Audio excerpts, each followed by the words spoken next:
Hello and welcome to this episode of Indie Plus Spotlights, where we put a spotlight on awesome and cool things. And in particular, in this series, we show off really cool and awesome members of our community to show what they can do running games and playing games. And so we can talk about it a bit. You can pick up some cool stuff from what you see here and the techniques we talk about later. So in particular, tonight, we are going to be showing off Megan Pedersen.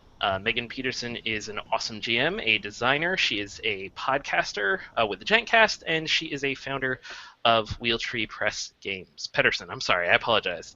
I am basically a moron. And that is now on air for all eternity, preserved on a loop for anybody who wants that as a ringtone. That's okay. My people were Danish. Those people were Swedish. Just the difference of a little bit of an ocean. Just a smidge of an ocean. Well, thank you so much for being here, Megan. I'm really excited for tonight because you will be running us through Action Movie World, and we will get to that in a minute. But for right now, I quickly want to say this event will be held in accordance with the Indie Plus community standards. If you'd like to know more about what those are, please go to indieplus.org. And you can expect this event to be basically rated R. We're going to be doing sort of a B movie kind of thing, but you can expect sort of some silly violence and cursing and some sexual situations. It shouldn't be anything too dramatic or terrible, but R is a good gauging point for what you're going to see from here on out. So with that said, I would like to turn it over to the people with whom we are going to be playing tonight. I'll go first because I've been talking. My name is Brendan Conway, and we are going to say what our favorite B movie is. So for me, because I watched it recently, I feel like I might get in trouble for calling it a B movie, but it slots into that space in my head. It was Jupiter Ascending. Because good choice. With the flying skates, and he's like a dog man, but he's got like wings, and Eddie Redmayne is just amazing. It was adorable and delightful, and I loved it, and exactly what I'm looking for from that kind of thing. Awesome. It's totally what I'm thinking about in terms of this. And what about you, sir? Hi, I'm James Mendez Hodes. I'm a game writer. My favorite B movie action movie is Shaolin Yu Wudang, Shaw Brothers classic. With my favorite like sort of homoerotic romance in all of Kung Fu movies. Good stuff. Wow, that is actually a hell of a sell. Oh yeah.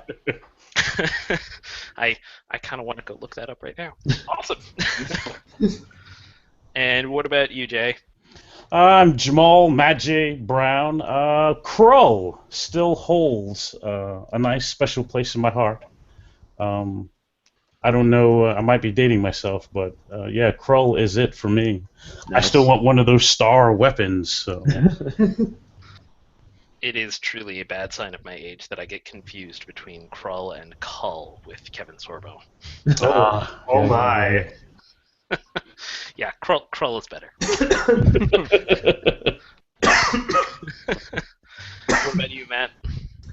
Hi, I'm Matt Holland. I'm an engineer, and I don't know if it counts, but I'm going to throw it out there anyway. I love Army of Darkness Something Fierce, because Bruce Campbell, in the Middle Ages, being, I'm assuming, Bruce Campbell.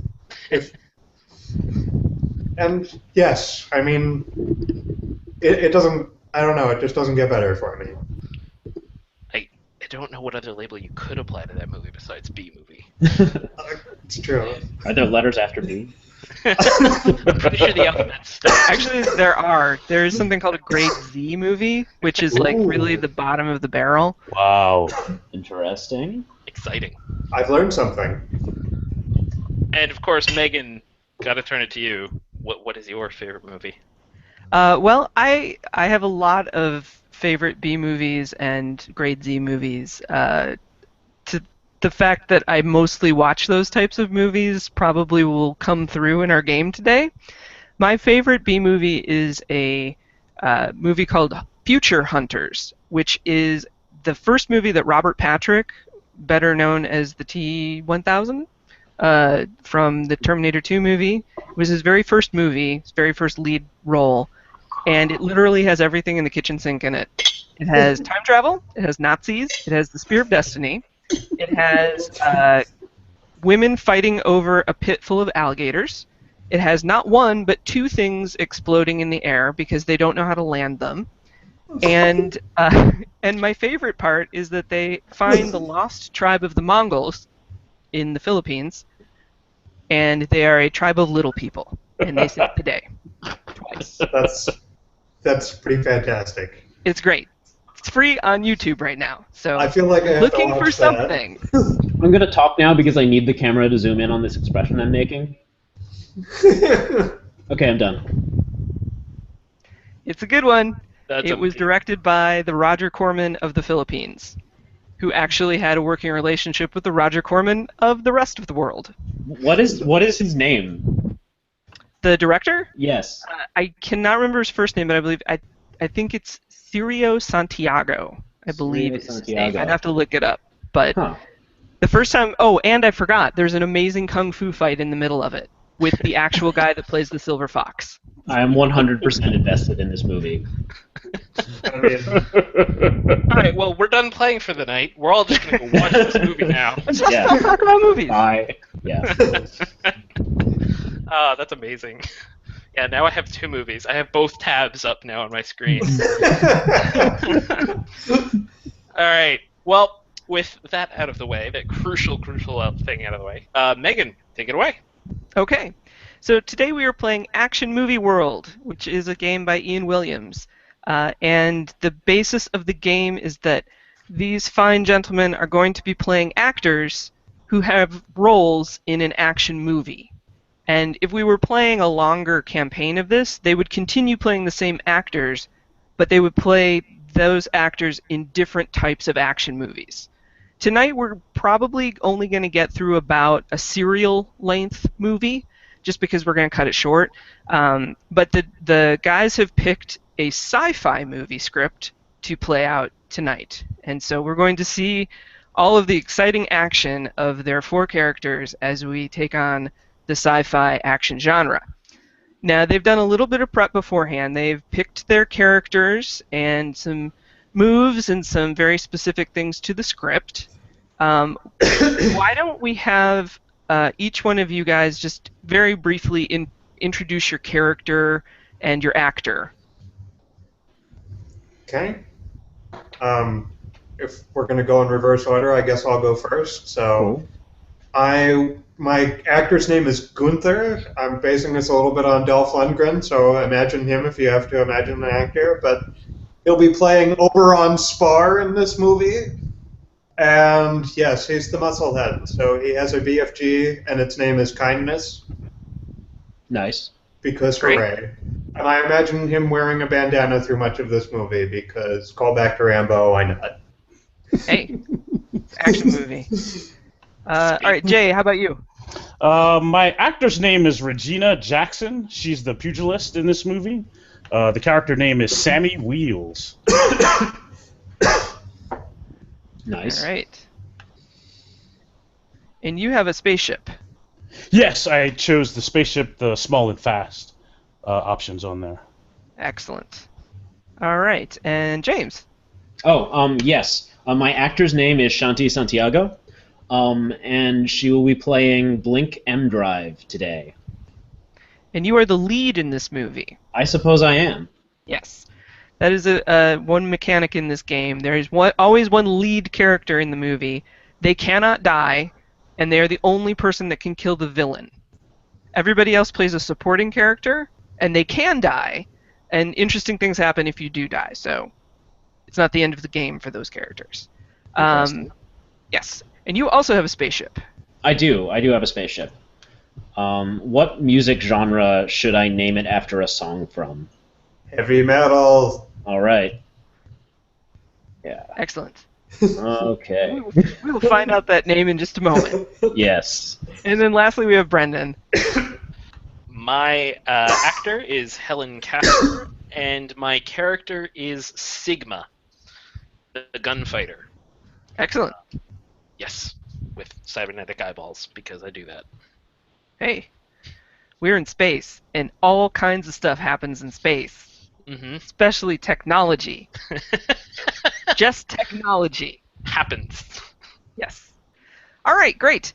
So we have picked our gear, we've picked our lead, we've picked our script.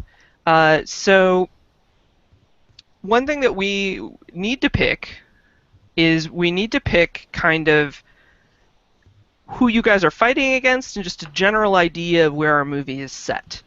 I am envisioning that this movie is sort of either a direct-to-video movie or maybe something that only played in the theaters for a little while and then kind of made it to a shelf somewhere. But if you guys would prefer to play something big and bombastic and like high money level feature film, we can do that too. I kind of like the Jupiter Ascending level. Okay. Yeah. So we dumped a lot of money into this movie. Yeah, but you spent it on what? Yes. Didn't you see the flying dog guy? Yes. Clearly, a 9-year-old girl was allowed to choose where the money went, and God bless her for it. All right. So if we're going along Jupiter Ascending, then perhaps the villain could be sort of an invading alien race. Sounds good. Yeah, let's do it. Yep. Okay. And we'll give the alien some sort of, leader type person in case we need someone to face punch and kill. Sounds good. Yep. Excellent. Okay. So just like in Apocalypse World, there are highlighted stats. On your character sheet, there's one that has a bullseye around it. And that is automatically highlighted for you because that is, generally speaking, the best thing you do. So, like, I think for the muscle head, it's muscles. It is. Because you punch things. Surprise. Surprise. I And then also I shoot get them. Sorry. I get to pick your other stats. So let me just pull up the old character splats here right quick. So we've got a smooth operator, and I'm pretty sure magnetism is your bullet point. Magnetism is my bullet point. I would like to see... Let's go with some swagger for you. Excellent.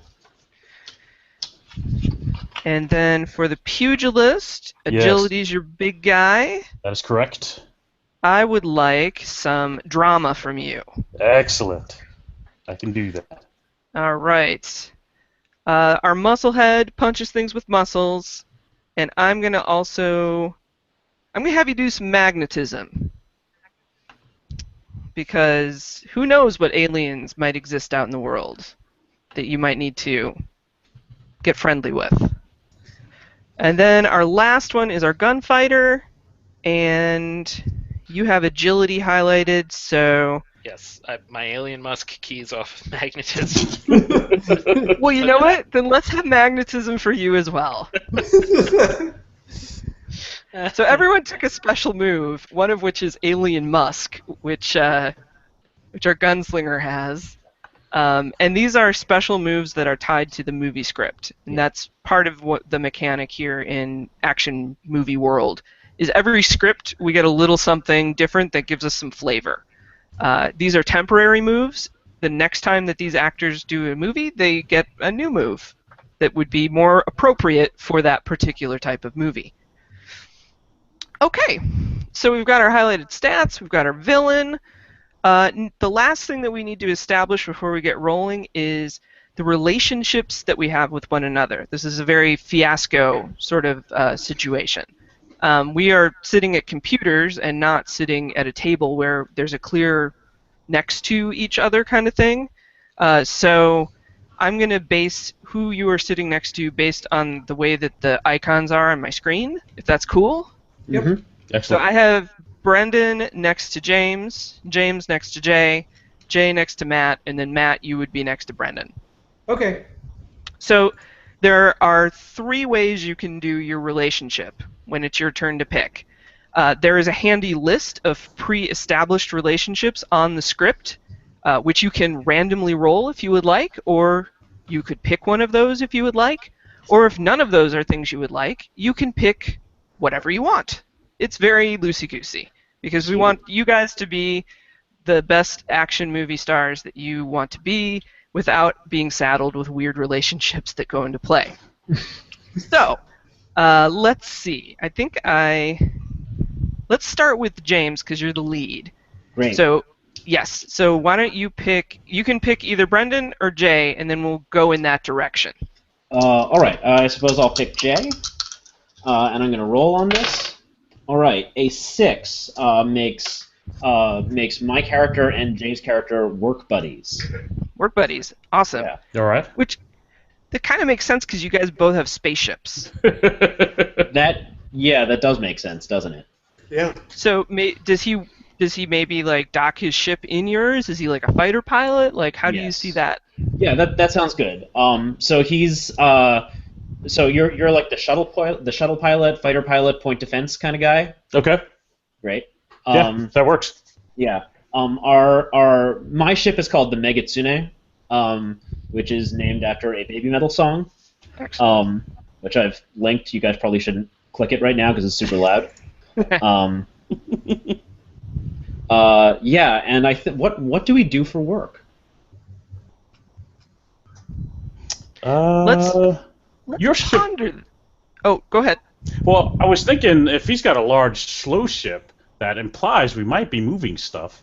Or transporting stuff. Could be. Legally or illegally? Huh.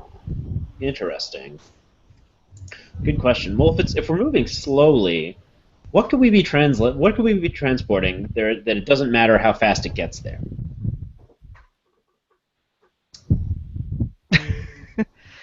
Brendan has suggested ice. True. Yeah. Okay. Well, hopefully it won't kill us like in The Expanse. Yeah. Yeah.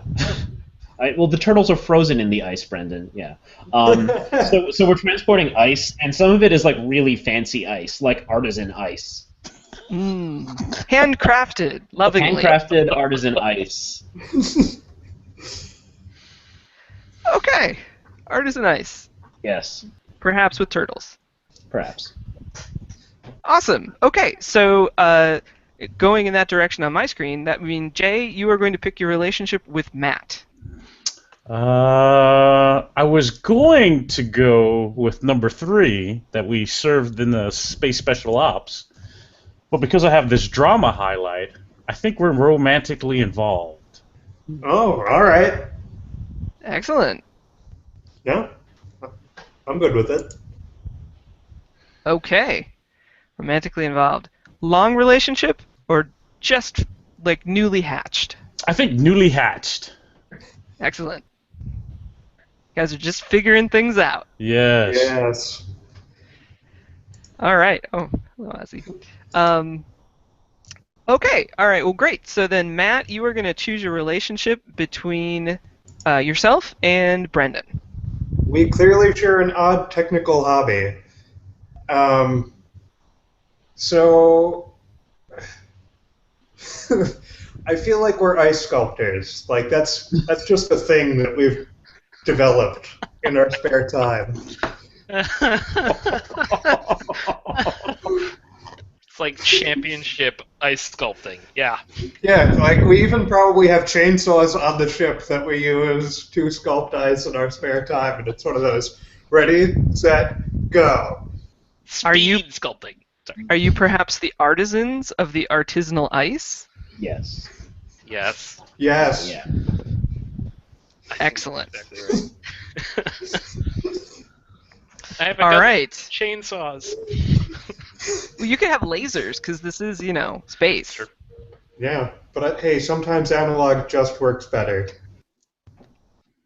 You never know when your space laser chainsaw might run out of Johnson rods. So Yes. True. That's totally an argument, too, about whether analog or laser is better. And people will pay more money for it if you just put some adjectives before the ice, like chainsaw carved. Yeah. People don't even know what that is, and they'll pay more for it. it's so primitive. It's like We love applewood it. smoked. Love it. Applewood smoked, You can- primitive artisanal ice. Ice. Ice. You can smell how the petrol just brings out the water. All right. And we've got our final relationship, which is between Brendan and James. I like the idea of leaving it up to randomness, so I'm gonna roll. Kablam! Are you? Wow. Okay. Yeah. All right. Let's do it. I got a 6 and a 5. So that is 11. Romantically involved. Ooh, Wow. Okay. Wow. We got Yeah. couples. We are one Interesting. sexy boat. I'm so glad that everyone has either magnetism or drama highlighted. Yeah. I know. This is gonna, you know what? This is gonna be like Women in Cages, but in space. Wait, is Women in Cages something that everyone else, like, is that a thing? What is that? That is, it was in the 1970s, there were a series of exploitation movies that were Yes. all basically like women in the jungle in cages. Oh, Some of okay. them actually were directed by the guy that did Future Hunters. So, Oh. it's Roger Corman. Oh, Hey, wow. There you go. There you go. Look What do at you know? that. All right, so we have 2 couples, 2 spaceships, lots of ice, And chainsaws. and chainsaws. And chainsaw. Now, the last question that we need to answer before we can start the credits roll and hear that sting of the awesome Yamaha DX7 soundtrack is the name of this film. Does anyone have a name for this film? Huh. That is a great question. Mm. Okay, And- so I think the way that we should come up with this is that 2 to 3 of us should each choose one word, Okay, and then we're just going to put those together to make a title. that seems like a good plan. Okay. All right. Titles have been created worse ways, like Clearly. market groups and focus Yeah. groups. Okay, so on 3, everyone take a moment to come up with your word, and then on 3 we're all going to type it into the box. Okay. Okay. Okay. All right. Okay. 1, 2, 3. Okay, so our options right now are haulers, warp, darkness, lasers, and frigid. Okay, great. Let's do Game Chef.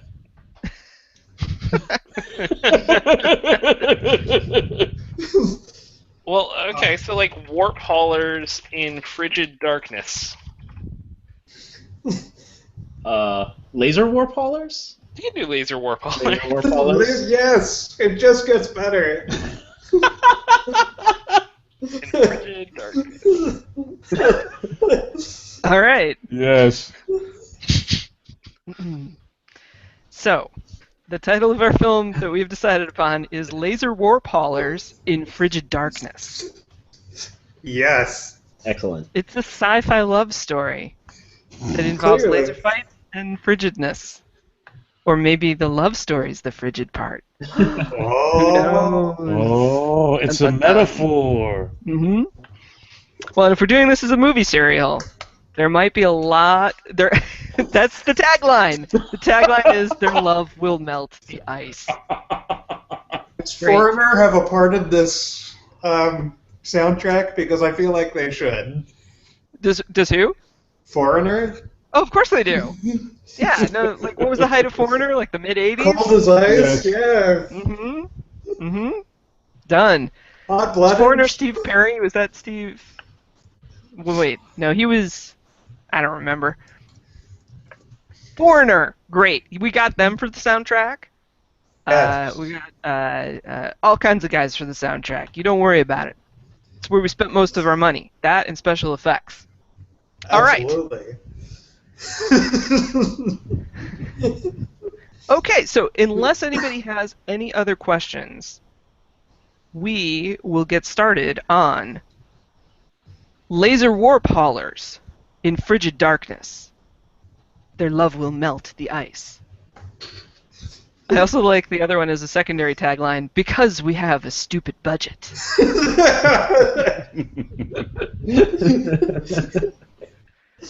All right, so our movie starts. As I said, it is this first boom sting of a sweet Yamaha DX7 soundtrack, which is that that synthesizer that they used in movies throughout the 80s. which we will hear over and over again as Foreigner picks up bits and pieces of their song throughout the film. The scroll, of course, starts on the screen, where it talks about, and we did not name your ship. What is the name of your ship, James? Oh, it's the Megatsune. Oh, that's right. You did. It's Megatsune, right? Yes. Yes. Excellent. So we see the scroll, and it's like, the Megatsune has recently loaded up their artisanal ice stores and is headed for the Draxon Galaxy, where they have been hired to cater a very formal fancy event for the diplomats from the Federation's systems. Scroll goes by. And then we see some really sweet, shooting star special effects. And as the little shooting star special effects start to hit the screen, we see each of the letters of laser warp haulers in frigid darkness. Now, that's a lot of letters, so it's a lot of stars. But we had a stupid budget, so we had plenty of actual time to animate all of that. And they all have their own trippy special effects that go with them. But it's like a good 30 seconds of movie that goes by just spelling all that stuff out. And as they form the title on the screen, the Megatsune crashes right through those letters. They go spinning off. Oh, and it's in 3D. Nice. Spinning out into the audience, spinning off into the nether reaches of space, and we focus in as the ship goes through on the cockpit of the ship, where we see. The scroll moved. Where's everyone's name? Where we see Shanti. Oh, I'm sorry, Blink M Drive. Yes. At the controls. Yeah.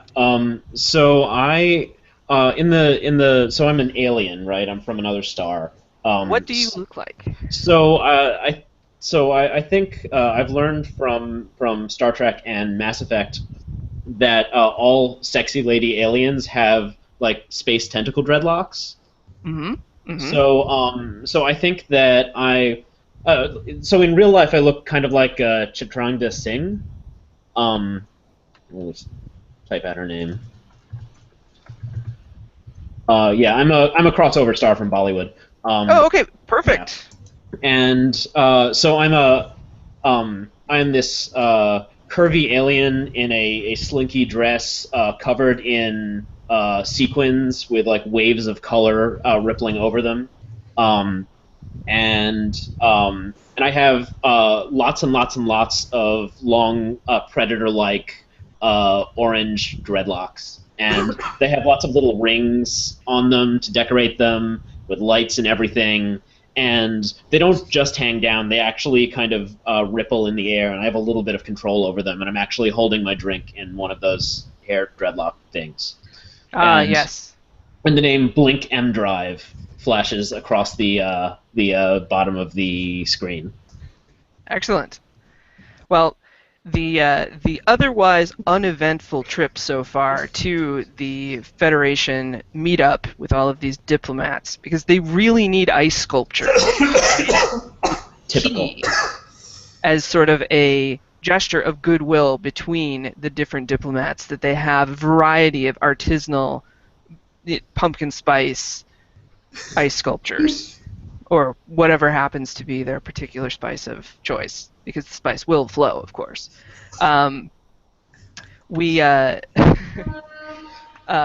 We see several small pinpoint wormholes open up, and a squadron of fast-moving, very aggressive ships starts closing the distance between you and those wormholes. They are clearly in an attack pattern and are scrambling as if they are going to attack the Megatsune. Damn. Well, all right. So when I see that pop up on the radar, I immediately grab the just a second. Sure. Yeah. No problem.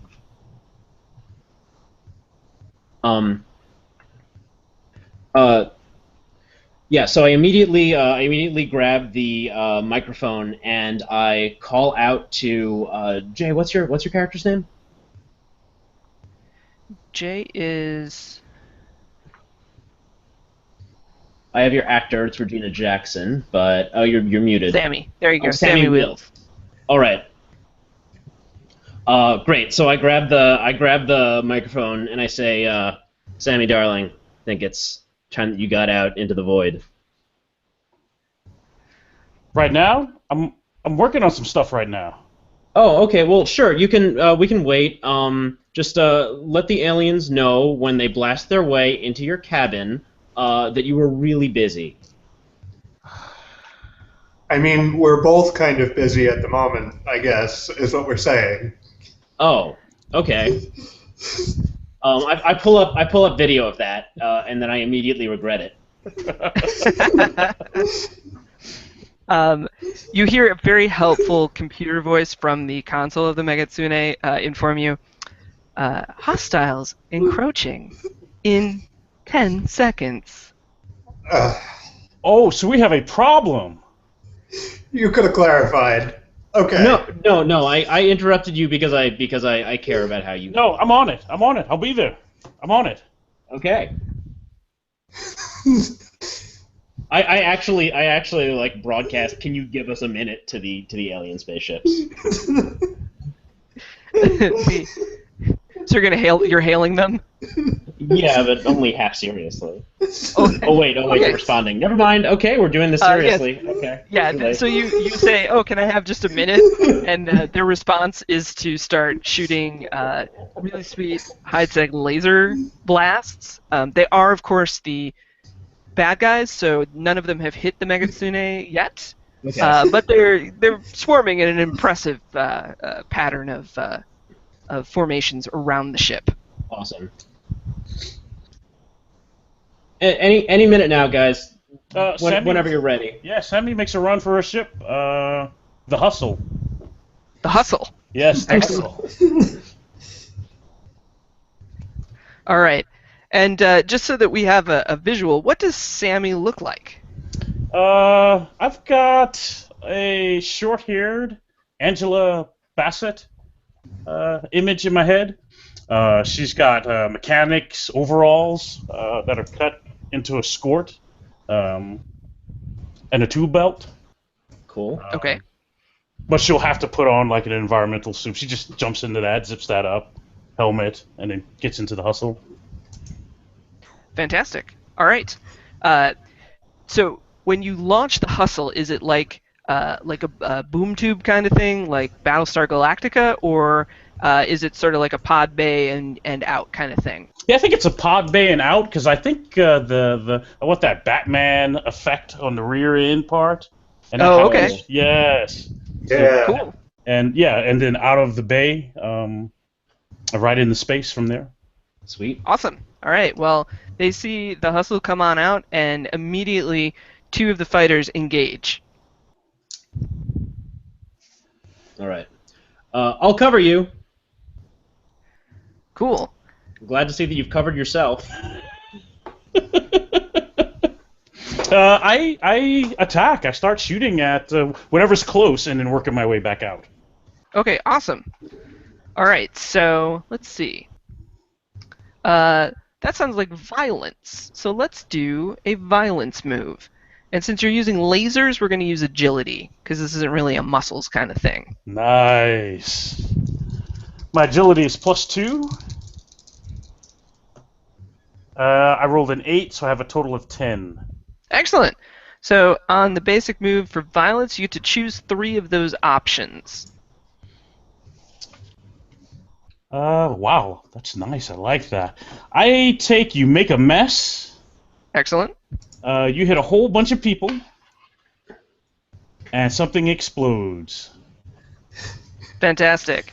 So the way I see this happening is like you do like this super awesome like pinpoint strike on like the one that was directly in front of you. It explodes in a giant hail of just like space debris, Yes. and the ensuing explosion knocks 2 of the other fighters.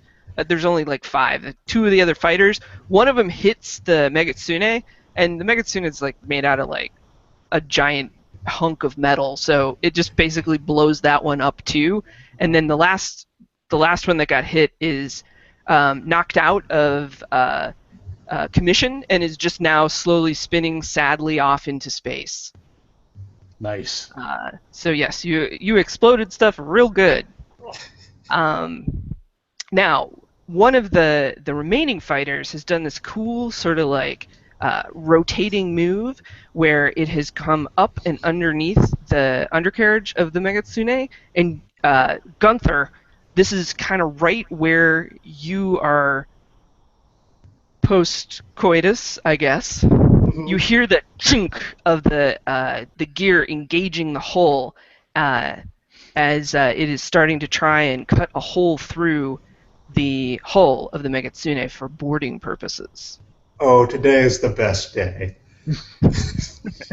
And there's that. I don't even get dressed, so this is tying the bandana behind my back or behind my head and pulling kindness off the wall, and the barrels start to spin up and just humming. Can you describe kindness in pornographic detail for us, please? Yes, Sure. please. So I'm a bit torn because I see this as a combination of kind of the smart gun from Aliens and a chain gun. So this is that shoulder-mounted, like this is literally a strap-on, almost piece of armor that I have to put on myself. But it's huge, and it has the big rotating barrels and probably an undercarriage grenade launcher because why not? And yes, it is. Just to make the Call of Duty players mad. Yes, absolutely. So there's that moment as I'm humming to myself and they cut through the hull and that chink of the metal as it falls into the boarding pod, and I'm assuming aliens are coming out, and then I'm going to shoot them a lot. Yes. So there is that sort of even though the Megatsune is made out of like literally layers and layers and layers of metal, they did somehow manage to cut enough of a hole through that they are popping out, and you are going to be mowing them down as they pop up. Yep, absolutely. Right. It's my favorite game of whack-a-mole. Awesome. This also sounds like a violence move, so why don't you give me a roll? Well, I get to shoot them with muscles, so here we go. Oh, that's right, you do. That's a 6 for an 8 total. So, okay. So for an 8, you choose one of that list. You inflict harm, but you take some too. You inflict harm, but are driven back. You inflict harm, but a friend is hurt badly in the fight. So I'm going to inflict harm, but are driven back. I probably should have put clothes or armor on, but, there's enough of them coming out of the hole, I'm imagining, that I'm kind of having to duck and cover. But I'm taking a shitload of them down as this is happening. Yeah, they're starting to sort of pile up, You notice as they're coming out of the hole that they're actually sort of cybernetic-looking drones, and so there's just metal on top of metal on top of metal on top of metal until they've actually created enough of a barricade out of their fallen comrades that they now have a little bit of a place to shoot at you from, which is, again, why you probably need to go put some armor on or something. Yeah. And at the hull breach, a very helpful and very generic klaxon starts going off throughout the ship, with the entire lights and noise and everything going on. Now, we haven't seen our gunfighter yet. So what is happening while all hell is breaking loose to... Sigma.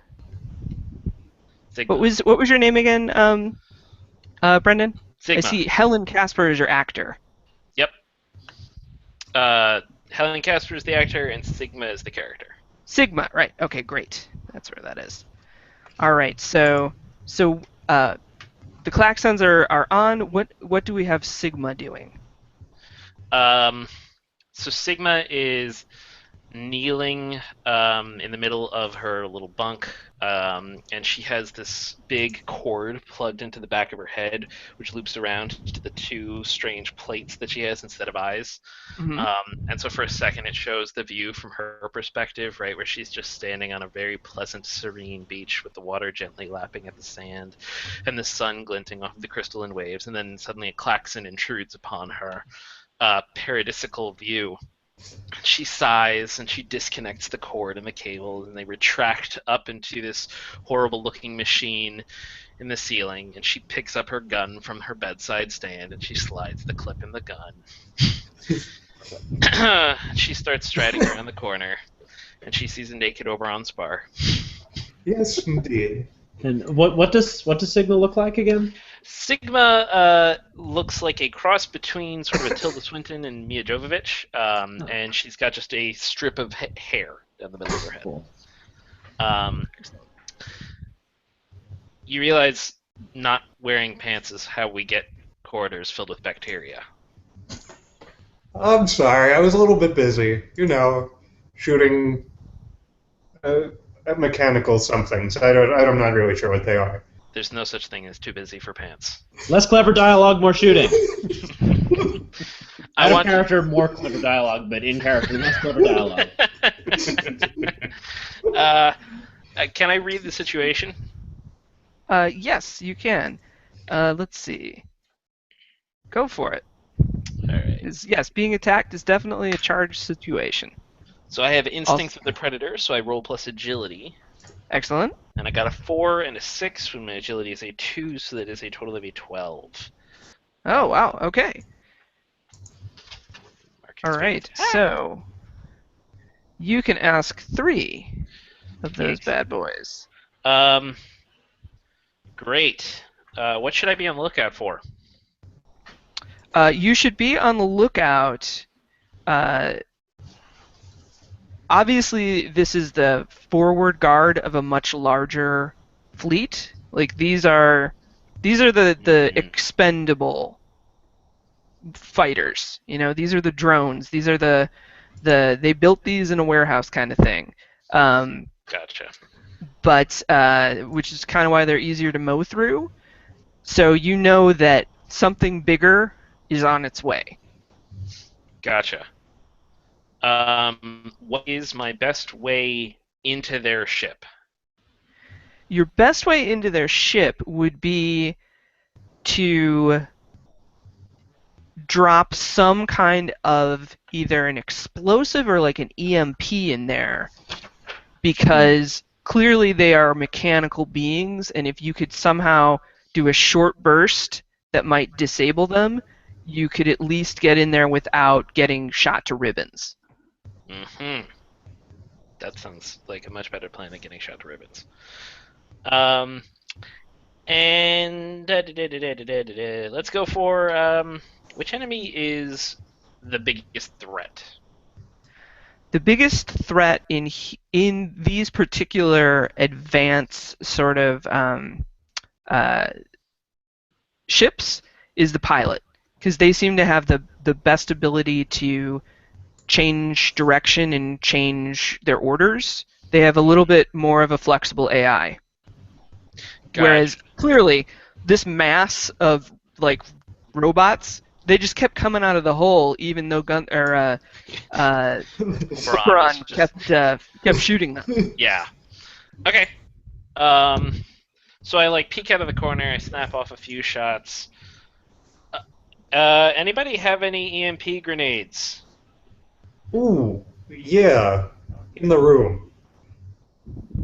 You forgot in your private room. and the grenades.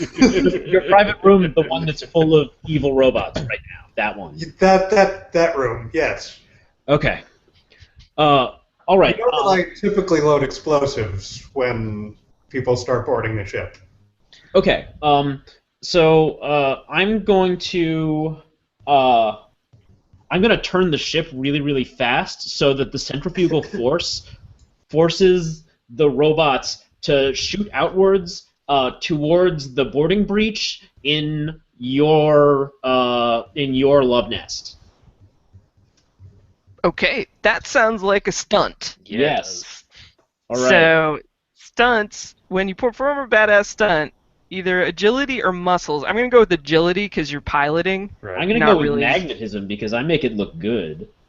Nice. Fair enough. All right. It's a 5, 6, 7, 8, 9. Excellent. Oh, and one thing which I forgot to mention before we started all the rolling, if you have hit on a 10 plus on any of your highlighted stats, give yourself a tick of star power. You should have like a little star on your sheet, and we'll add up all the star power at the end to find out who was the biggest star of the film. Nice. Okay. Cool. So you got a. Remind me again. I'm sorry. I got a 9, so the stunt is successful, and I take +1 forward. Excellent. However, I've left myself in a precarious position. Choose one below, and I can shift that +1 forward. Oh no, that's only on a 10 plus. That's just for me. Okay. Yes. So I fall, I lose something, I leave something behind, I hurt myself, or the director makes a move against you. I'm gonna give that to you, Megan. Excellent. Okay. So. All right, you succeed. Robots go flying into your love nest. Yes, at this amazing maneuver. You succeed at the amazing maneuver. It works great. And as you are finishing it up, you hear from your control panel sort of like the whirring and winding down of something very important. One of the sprockets is busted. And before you do any like interstellar like faster than light stuff, you are going to have to get that sprocket repaired. I Now, quickly look up the definition of sprocket. Yes. Oh. That's what it is. Yeah. Now, thankfully, there are several dens of iniquity nearby if you wanted to do that. It would just mean that you would have to disengage from this particularly awesome space battle. And sprockets, yes. And change course. It might cause you to be a little late to your destiny with your artisanal ice. Huh. Okay. Well, if we can't continue without the sprocket, then we're going to have to change our course. Excellent. Okay. What happened to the sprocket? It melted due to the extreme forces. So Extreme forces. I just cleaned all 6 of those sprockets. You'll have to recalibrate them. anybody catch the irony of something melting on an ice ship? Hello. Now, keep in mind, at any point in time, any of your characters can deliver a killer one-liner, just like they do in action movies. And if you do, and that's going to be your catchphrase, we can roll for that and see how it affects. Because sometimes it makes things awesome happen, and sometimes it falls flat and the audience doesn't like it. Ooh. Okay, all right. So what I'm going to suggest is we do an awesome transition to the port of Akola, which is a little tiny moon that's behind another tiny moon. That is, it is a spot that smugglers and folks that don't have long-range spaceships will sometimes stop to refuel and get things fixed, and you can definitely find the stuff that you need there. This is of course the introduction of the busy spaceport / trading center / cantina / all of the weird aliens have shown up thing. And so the Megitsune has docked, and you have negotiated your sprocket. We don't even need to do that because there's nothing awesome about sprocket negotiation scenes. And so you find yourselves in Mox's Cantina. Cool. There's a lively band playing. There are drinks. There's plenty of trouble to get into. And so what are our couples doing? Who am I dating again? You're dating Brendan. Oh, okay. Sigma. Okay. You're dating Sigma with the electronic eyes. Yep. Okay. And Sammy's dating Oberon. Yes, indeed. But Anyone she's else? Sorry, go ahead. But she's got the wandering eye in the cantina. Anyone else think it was really awesome that they were willing to trade robot drone parts for a sprocket? I think you've always overvalued sprockets.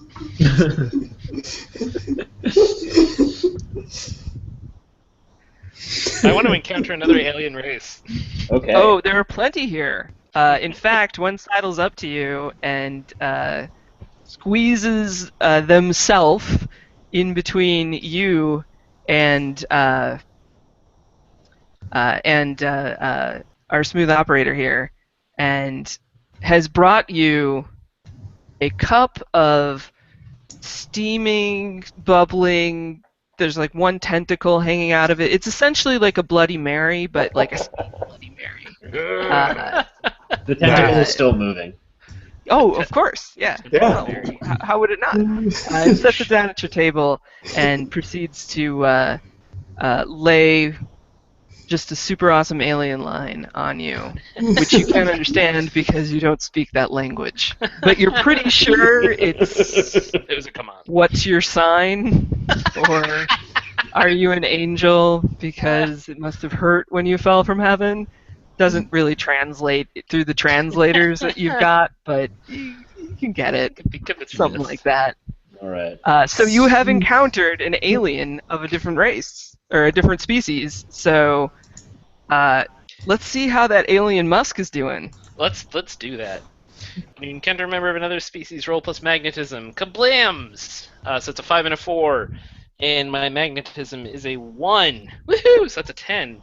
I get to choose 2. Nice. Oh man. All right. Well, Okay.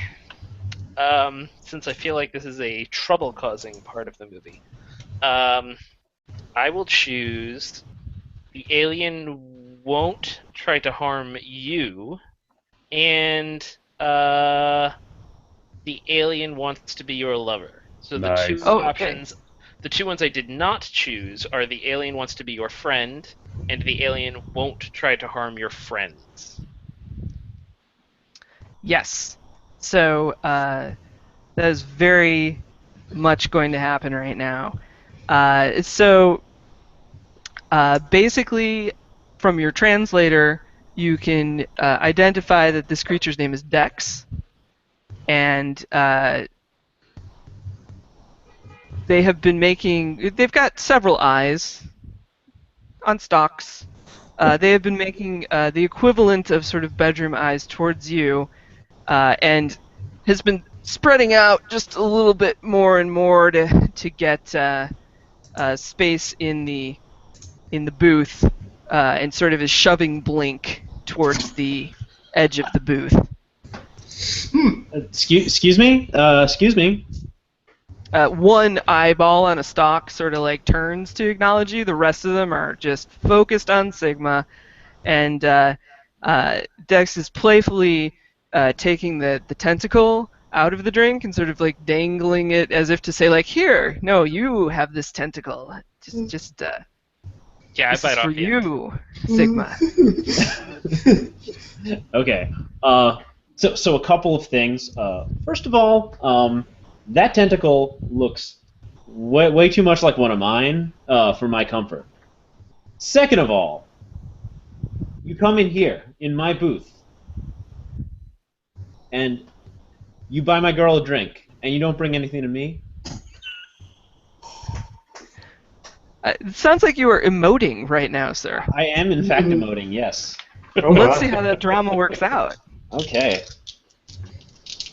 The emotion is some combination of jealousy and pride. Mm-hmm. There we go. That's what we're looking for. 1, 2, 3, 4. 4. Okay. Yeah. All right. Okay. So that means that you have missed. The rawness of your emotion has exhausted you, and you will take -1 forward.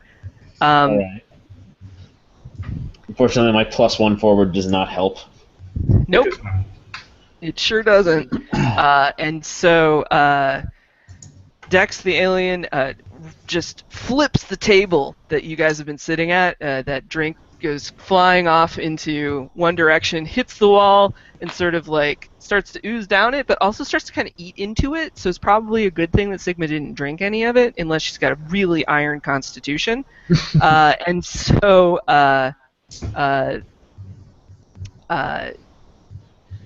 it has reached out with a couple. It has like 4 arms.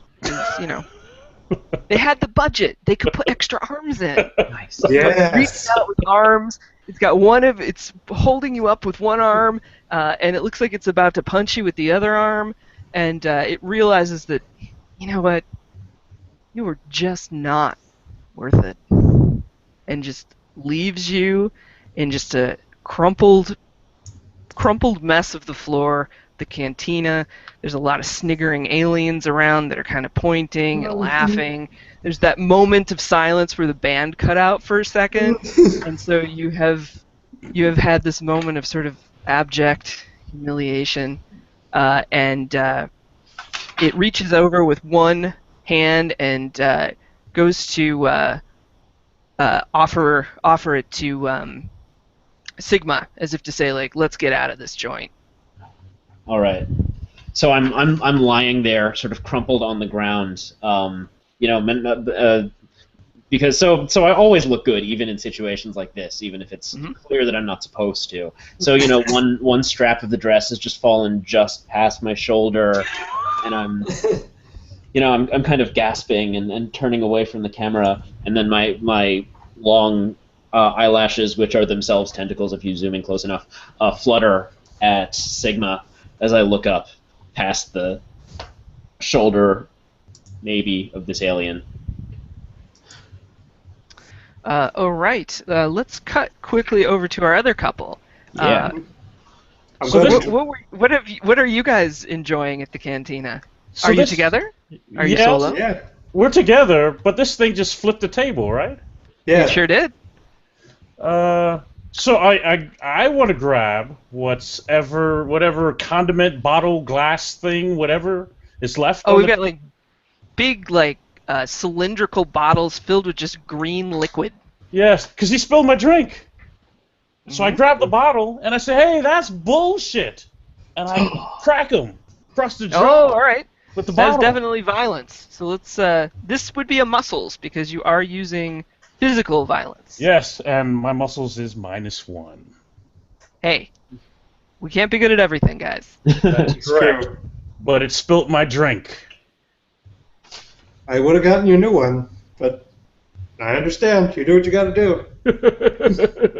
Is there a one-liner about drinks in there somewhere? Sure, why not?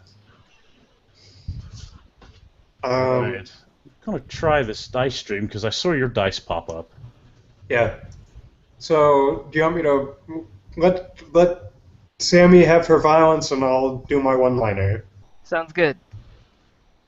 All right, I rolled a 7, -1 makes it a 6. Oh no. Okay. Yes.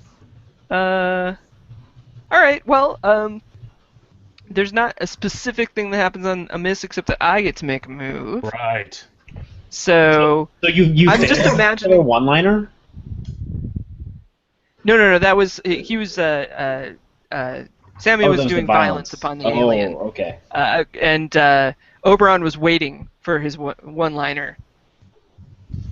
But given that basically the bottle just bounced right off of Dex the alien, I don't know if the one-liner's really going to land. But you can do it. No. I mean, at this point, no. It would be inappropriate, and I don't want her to hate me. Good call. All right. So this, of course, though, this act of violence starts a just straight up like cantina brawl. Yes. So there's a lot of like flying because any opening for violence to happen in a den of iniquity cantina type thing. It just happens. And so there's bottles flying. There's some more of those weird tentacle drinks flying. A guy gets up and is smashing chairs over. We had a lot of budget to break things in this movie. Someone's on fire for unspecified reasons.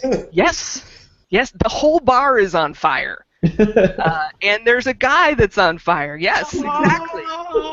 In fact, like, they just wanted to shoehorn that awesome stunt of the guy on fire in, and so he just like wandered through. It was left over from another movie, but we got the rights to it and we could put it in. There's a spin-off that's just about that guy. Oh yeah, definitely. Prequel. And so as all of this mayhem is going on, are you guys going to engage in the fight or try to get out of here? Yes. No. This is Oberon's second best day in a long time. So this is true. You are the musclehead, so. I mean, you joined in on the fray? I joined in on the fray, absolutely. My lady desires violence, and violence shall be had. Excellent. All right, so what awesome thing do you do, Gunther? Or I'm sorry, Oberon. You have two awesome names. I want to call you both of them. So this is one of those, I watch the drink bounce off the alien, and then aliens start throwing things. Mm-hmm. But, drink bounces off of it. I put my drink down on the table, or on the seat next to me, and I flip the table up and smash into the alien with it. Oh, okay. That sounds like stunt, I think, because you're trying to do like a thing with the table. So go ahead and give me a muscles on the stunt. Yeah. That's a 12 on the muscle stunt. Oh yeah, definitely. So you do the cool stunt you were attempting, and you feel like a total badass doing it. You take muscle forward, but you can pass that to somebody else. Okay. Yeah. I mean, I feel like, having smashed the alien and violence is happening, kind of do the gesture of wading into the fray and moving on. It is time to confront somebody else. Did anybody else want to join in on it? Definitely. Cool. All right. So so who's going to build upon Oberon's kick-ass move? Let's see.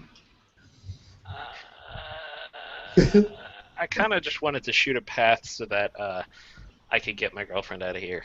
Do it. And so I'm thinking, like, I might even take advantage of Oberon's massive hulk and to leap over one of his shoulders, spin through the air, firing bullets in all directions, non-lethal shots all, and just like 10 people fall to the ground at once. That's the idea. Yeah. Is that a stunt or is that violence?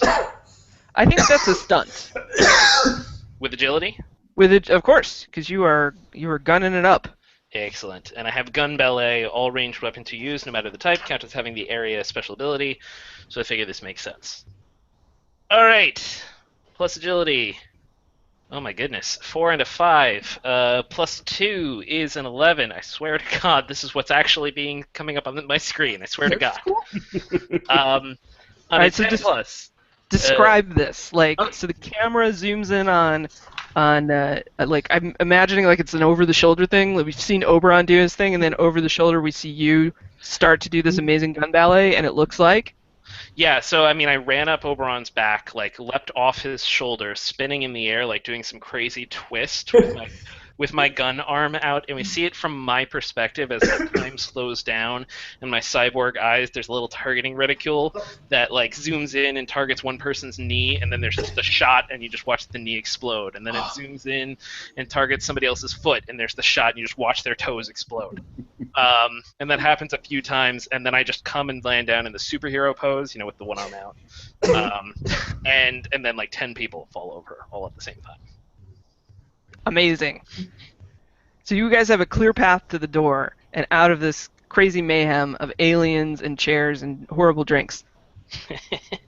One of the things you guys notice as all of these people fall to the side, and like you can finally kind of see the back of the back wall of this establishment, because there's a lot of like stuff going on before, but there's a couple of view screens that are back there, and flickering on them are wanted posters featuring the four of you, and you see like the text underneath it says, wanted for smuggling illegal ice. Wait a moment. Wait a moment. Illegal ice? Our ice is illegal? That's pretty much news to me. Who are the ice artisans here? Where did you source that stuff? I let Oberon handle it. Quickly walking out. He's clearly the brains of the operation. Clearly. All I'm going to say is there was a guy who needed to move ice, and it was a little cheaper than normal. Where was this guy? Was he an evil robot? He was an evil robot, wasn't he? We cut to just a quick flashback to this this small encounter. Yes. You see Gunther and a guy that's totally made out of all spare parts, with the whole pallet of ice is just totally legit ice. Nothing wrong with ice. You take ice. I give you ice. You just you know what? I don't need ice. You just take ice. I mean, the sign does say Honest Bob, and how can I not trust you? Well, it was Honest Bob. All right, great. Well, if it had been Dishonest Bob, then I would have been upset. But thankfully, it was Honest Bob. And he led with ice to meet you! I mean, come on! We're going to go look at that ice right now. Could I roll a one-liner off that? Yes, Please you can. No, technically that was stolen from Batman and Robin. Yes, I know. That's fine though. Let's see how it lands, because That's a 7. So so you get to pick someone is enraged and immediately attacks you. Someone you care about is hurt, and the comment slows an action scene down, not in a good way. well, I mean, we're in a bar fight, so I'm sure that in somebody's alien language, I pissed them off. Oh yeah, yeah. There's actually, it's the alien when it was sitting at the bar looked like a solid human being or solid humanoid being, but when you say this one-liner and half the audience sort of chuckles, the alien turns and you realize it's made up of a swarm of weird bee-like insects that just come flying at you in a big cloud of crazy alien insectoids. Great. I'm going to pick the +1 to camaraderie, by the way. Yes. Cool. Okay. Excellent. Cool. So camaraderie, if you guys all do something awesome together and you want to use a point of camaraderie, you can. Right now you have a +1 to your camaraderie roll, so you could roll 2d6. It's just that if you do something as a group, that's the only time you can use camaraderie as a benefit. And every time you successfully use it, it goes down 1 because you're spending it. So right now you have +1 if you wanted to do something awesome together. But it sounds like we are cutting this action straight to the hold of the ship where all the ice is. Right, yeah. Cool. So the question is, at this point, is the ice still there? That is a good question. Is the ice still there? Because you did have some random sprocket installers in the ship doing important things. I want to point out that I did not hire the sprocket installers. I feel like this is an ongoing fight in the Megitsune. Yeah. So we're just looking at this giant hold, empty fridge, basically. And I just look out of it and I'm just and I thought there was nothing interesting about sprocket installation. All right, so we have to figure out where they went with our ice from Honest Bob.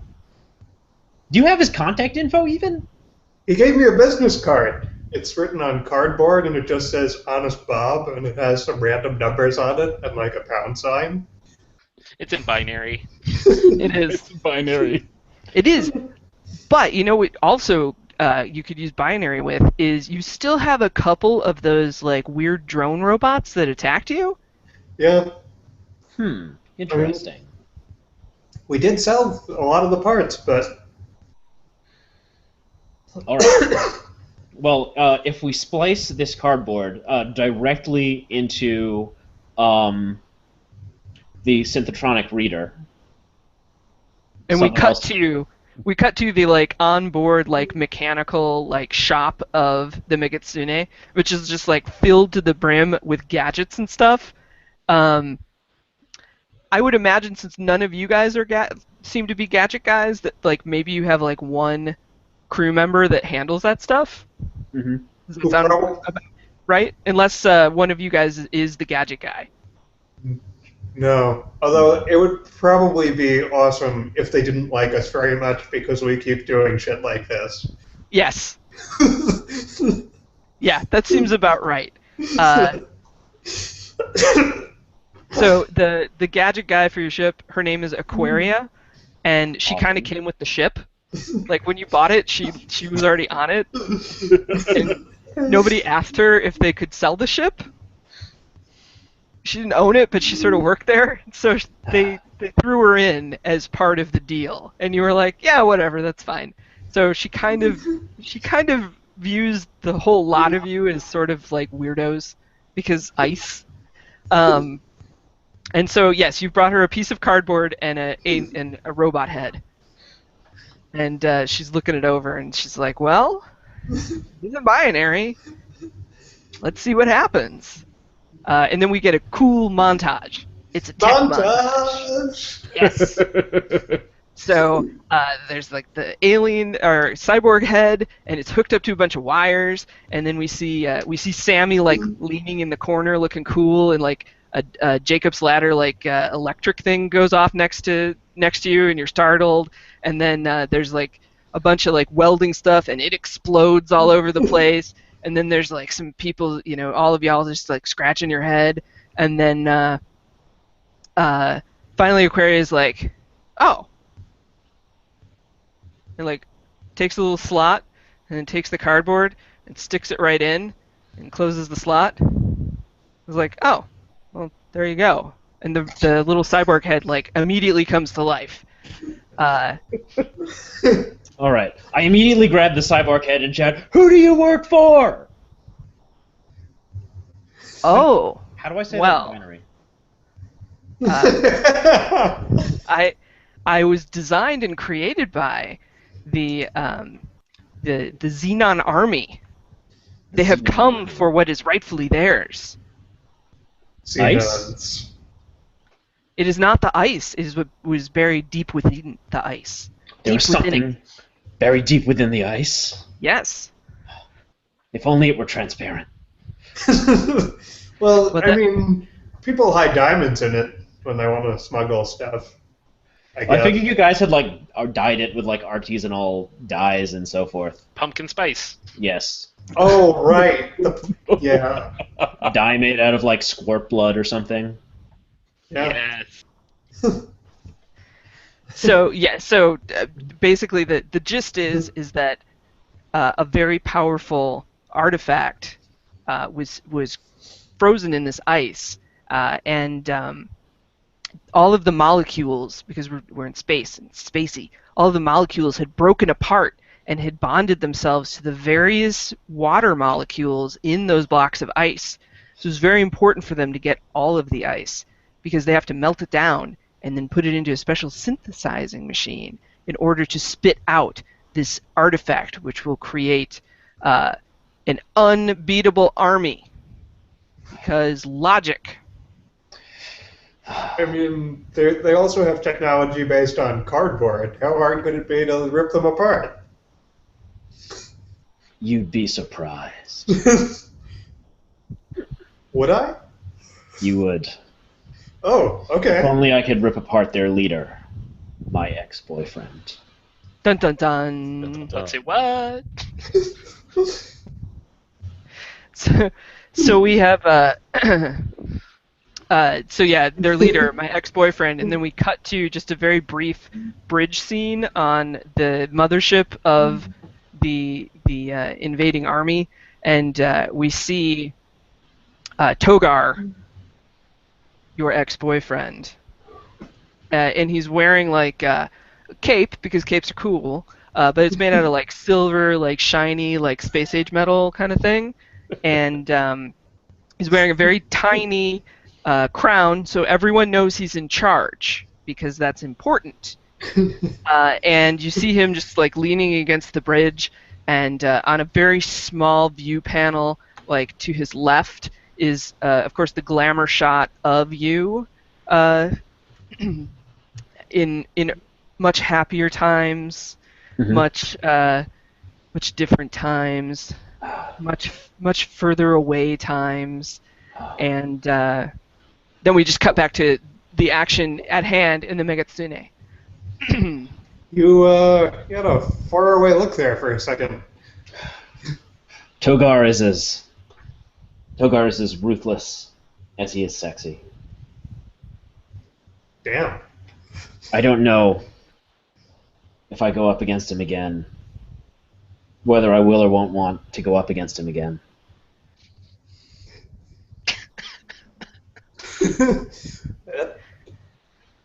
Are we emoting?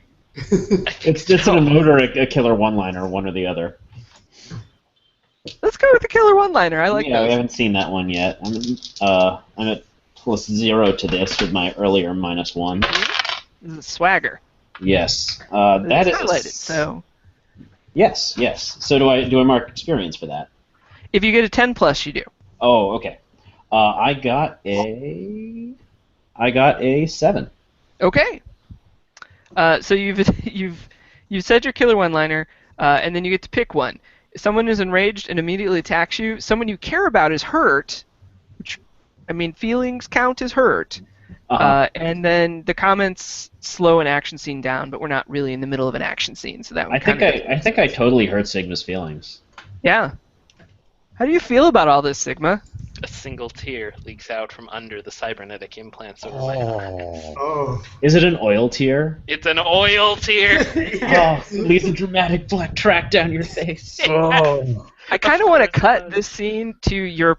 Do you guys share quarters, or do you have your own quarters?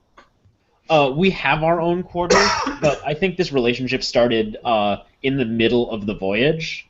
Ah. Mm-hmm. So yeah, I think we're in my quarters. So yeah, I like that maybe our camera swings from sort of this like scene where we're in the hold to the single oil tear dripping down Sigma's cheek as she's seen in the reflection of the window of her quarters where the two of you now are. Okay. Great. So that we can see how things work between the two of you in times that aren't so good. Yeah. Will your love melt the ice? I come up behind Sigma and and gently wrap my arms around her shoulders and kind of hug her back against me, and I look and I say, "You seem upset about something. I'm not sure what." What am I to you, Blink? Sigma, you're so much more than the whatever number letter of the Greek alphabet that is to me. Am I just a stopgap? Am I something in between better times? As soon as you get a chance at something that you remember more fondly, No. it's over? Sigma, no, that would be wrong. I'm not constantly thinking about Togar when I'm with you. I'm not constantly comparing you to Togar. I'm not. I shift slightly so that like the camera's over your shoulder and you see Togar's picture on like on the wall behind, and I like shift so that I'm in between that. I hear your words, and I want to believe you, but for some reason, I just can't. Behind me, my hair tentacles are like taking it down from the wall. And I'm like, And I say, Sigma, I'll prove it to you. I'll confront Togar again, and I'll tell him I don't want him anymore, and also to give me back the alien artifact so he doesn't blow up the world. But I need something from you right now. And then the slow, sultry sax of Projected. 1986 love themes. It's the love theme to ice haulers in a frigid. We've got so many words in this title, I keep forgetting them all. These are warp haulers in frigid In darkness. frigid darkness, the love theme Darkness. Yes. starts playing softly, along with the Yamaha DX7 Oh, synthesizer, brilliant. and lyrics by Foreigner, and we Thank you. have a love scene, Awesome. which of course is something. So, I mean, both of you are in the love scene, but one of you makes the role. So, Gotcha. I think maybe Sigma should make the role. Sure. Kablams. It's a 5 and a 4 again. Jesus. Wow. I swear. Okay, so that is a +1 for a total of a 10. I'm gonna lie just to have misses. Nah, don't lie. We want to see. Look, we want to see the crew of the Megatsune do awesome shit. So, if you Like if you sex. roll well, that's good. I'm Well, still gonna make things fair. explode. That's also fair. So just to clarify, this can be a sex scene, but it can't have kissing because I'm from Bollywood and we don't do that. Mm-mm. Mm. But you have tentacles, Yes, I can and kiss that your plays tentacles. great. you can in definitely Japan. kiss the tentacles. I Everything will. but kisses on the lips. I kiss the ever-loving fuck out of your tentacles. Awesome. Yeah. Mhm. You don't want to jeopardize my eventual run for prime minister. There's totally a still from this scene that's on the back of the VHS box. For Oh, this yeah. movie. Yeah. Yeah. Yeah, and there's also a couple of stills that they shot, like for promotional purposes, but they aren't in the movie at all.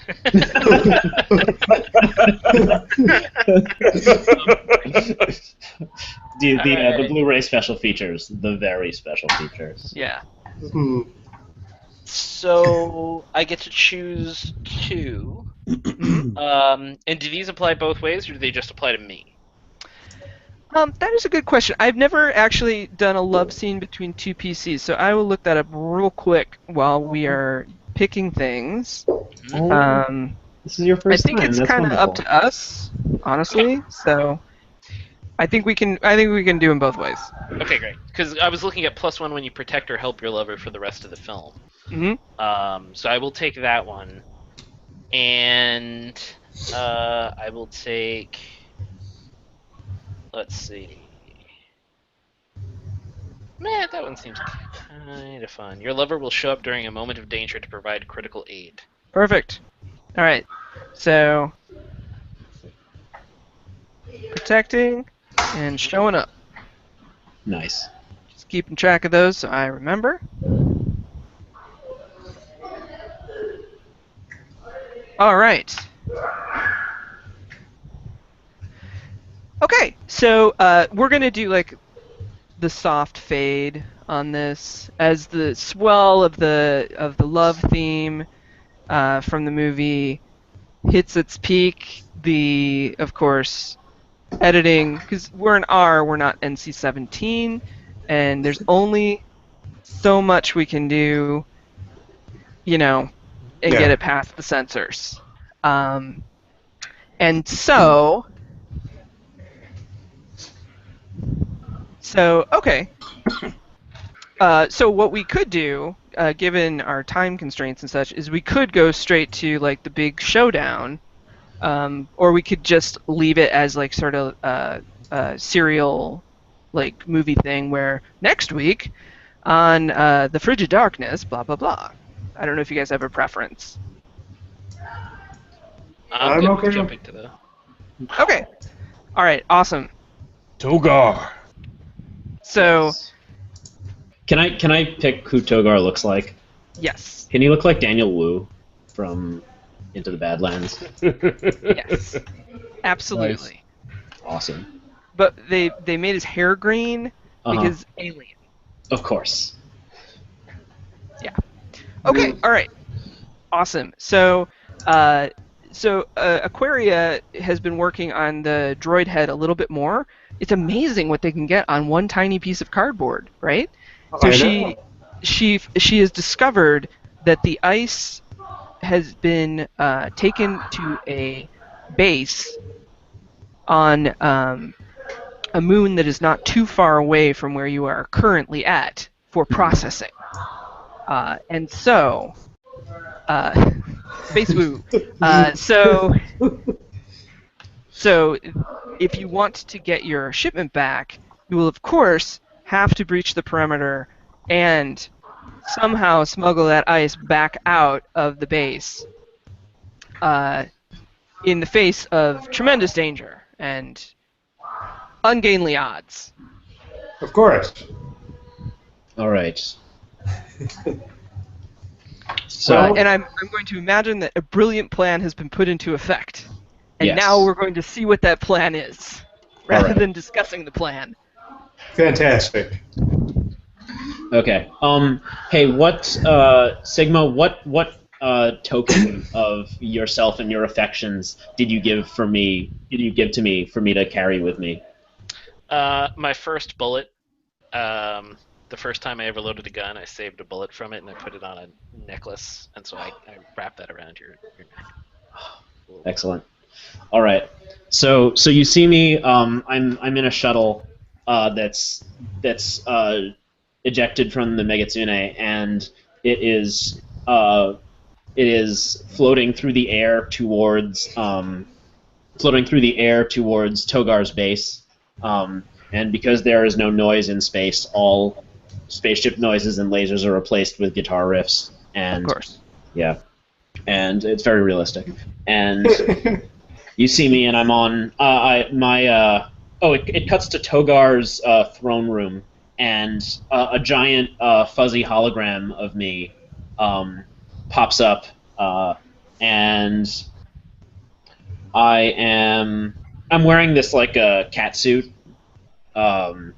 with a lot of zippers and pockets, and it's a piece of clothing that he bought me, and my hologram looks down at him, and I say, Togar, I can't stand to be without you any longer. Please, won't you open the bay doors up so that I can dock with you? I just want to talk.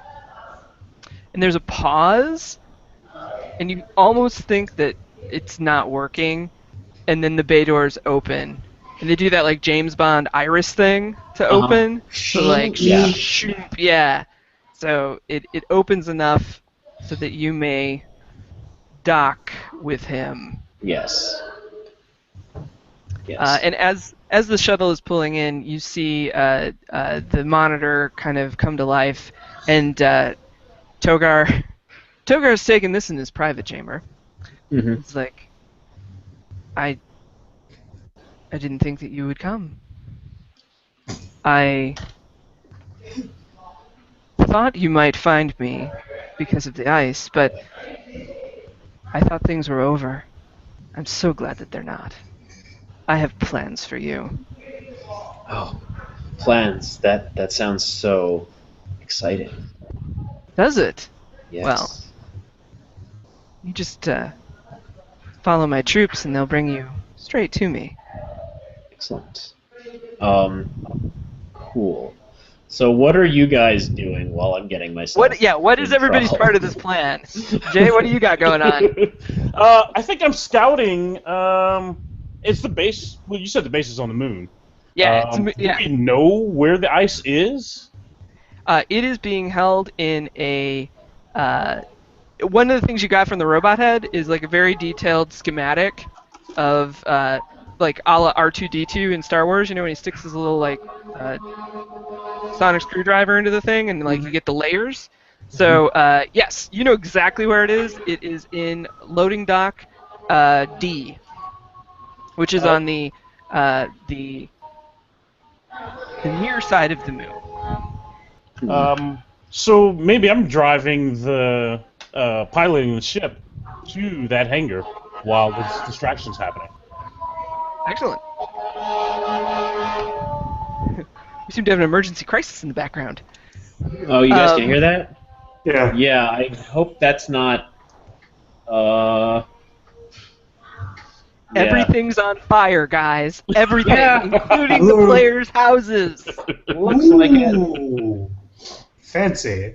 Yeah. All right, so you are going to intercept the actual ice Yes. from the dock. Oberon, what are you doing? I'm assuming So- something with kindness. I could be wrong. Absolutely.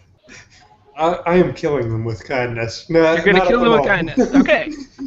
Not at the moment. There's that Okay. moment where the ship touches down and, I'm sorry, Blink gets out and is led away by troops, and Sammy is going to pilot the ship back, and Oberon, sneaks out of a hidden compartment and gives Sammy a kiss and wanders off with some explosives to go cause some mayhem, because Right, why because not? you have to set the charges so that you can explode the stuff. Exactly. Mayhem has Perfect. to happen. Yes.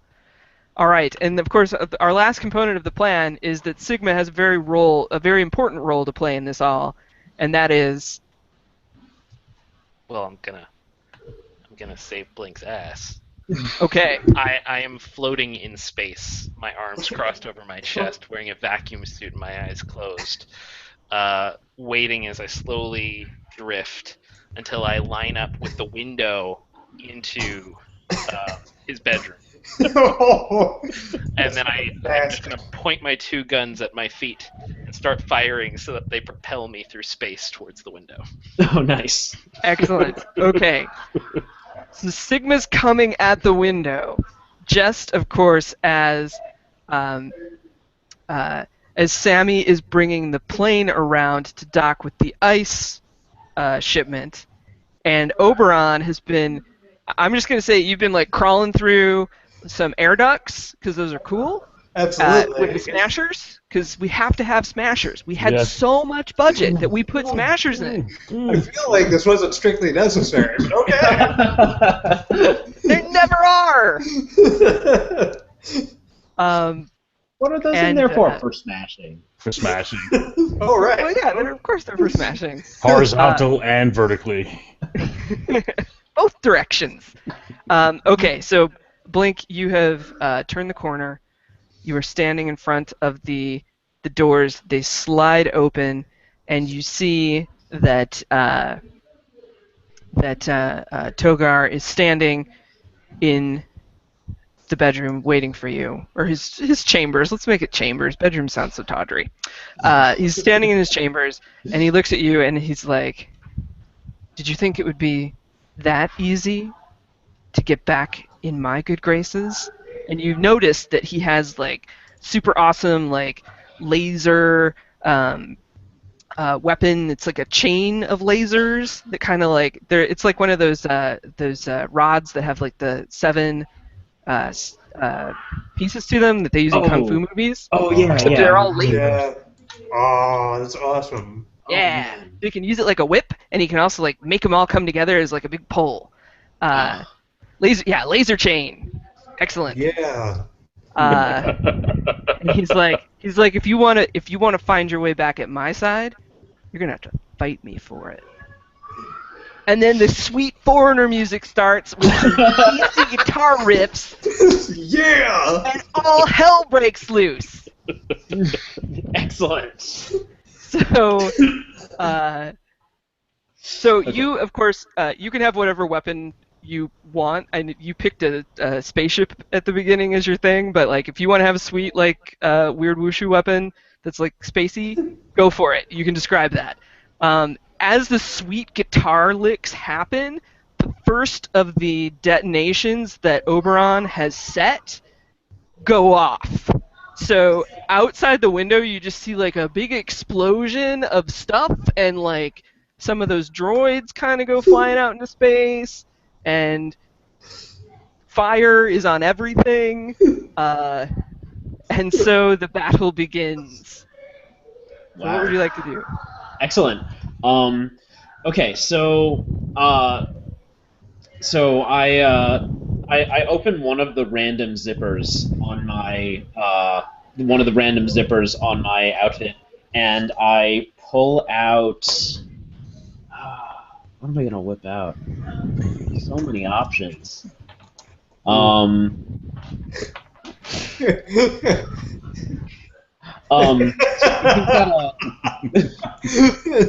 We got some good suggestions coming in over here on the right. All right. Yeah, I'm liking the laser axe. I'm gonna go with laser axe. So Okay. So I start pulling it out of this like little zipper that's just like right here on my chest. Hey, nanotechnology, guys. It works. Exactly. Yeah. And then it spins down into my hand, and there's a sort of rectangular thing on the end, and when I press a button, it starts projecting fire out, and that's the axe or laser fire, light, something, energy, neutrinos, whatever, and that's the axe blade. So he comes in with the 7-section staff, and he wraps it around the shaft of the laser axe and pulls me towards him, and I kick him in the face using the momentum. Awesome. Okay, that is definitely violence. So Yeah. give me a violence roll. This would be muscles because you are face punching. So. Okay, that's a -3. Okay, I got a 5. Okay. All right, that's totally fine. Okay. So you guys are scuffling about, and you go at him to hit him, or you're going to kick him in the face. But what happens is he swings that sweet laser 7-section staff out, and it wraps around your ankle, and he pulls, and you end up falling down on the ground, and you take 1 harm for that. I think there's harm bubbles. No, I don't. Okay, because you have something awesome that you do. Yeah, I spend one of my smooth points to negate that harm, and instead of taking that 1 harm, I'm going to take +1 forward. So, I'd say so. It wraps around the ankle of my boot, and I just unzip the boot and step out of it. Oh, that's pretty damn smooth, my friend. Yeah, it is. All right. Any moment now, Sigma. So we are gonna quick cut over to Sammy, who there was an explosion, so you had to sort of fly around that, but you have landed into the docking bay, and all of your sweet ice is right there. It is, of course, guarded by a small platoon of those cybernetic droid trash guys that basically explode on contact. So what would you like to do? I think I have my Bruce Lee moment. Yes, you do. Yes. What does that do, and what does it look like? I think I've got to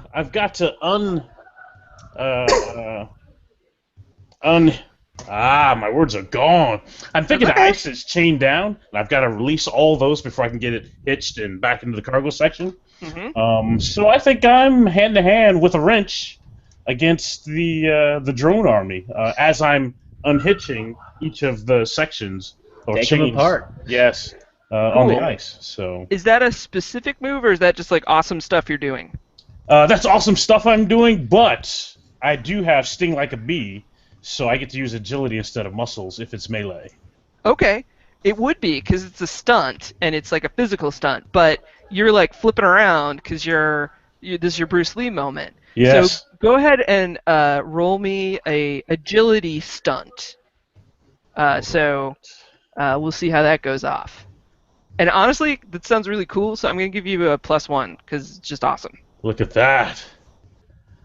Which is good, because I rolled a 6, I have +2, that makes me an 8, and the +1 makes me a 9. Awesome.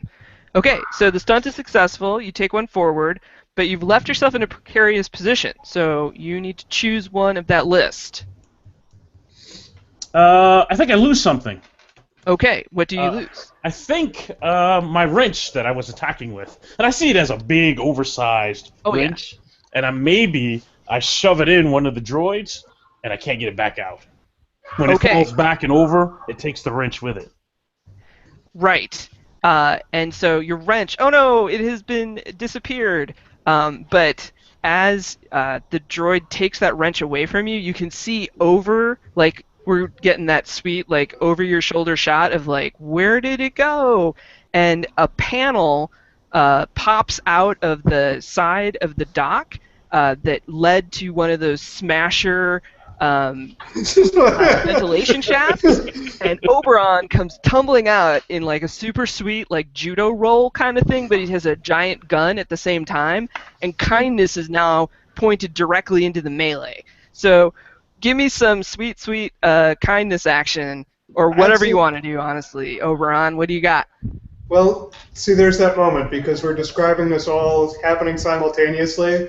So I have the detonator in one hand and the gun in the other, and there's that click, throw it, and now I'm killing them with kindness, because that's what I do. I don't even need to throw the detonator, but I do it.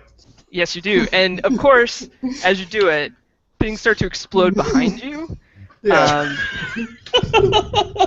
So I think because you're killing them, let's go with some violence. Yes, all right. So that's a 14 on violence? And that's Okay, fantastic. and because you rolled so well, you have the option to narrate this part of the action in slow motion. So if you would like to use slow motion, you may do so. Okay, so this is that moment where you see the gun barrel start to slowly spin up and then just spit hot death through the drone that was right next to Sammy.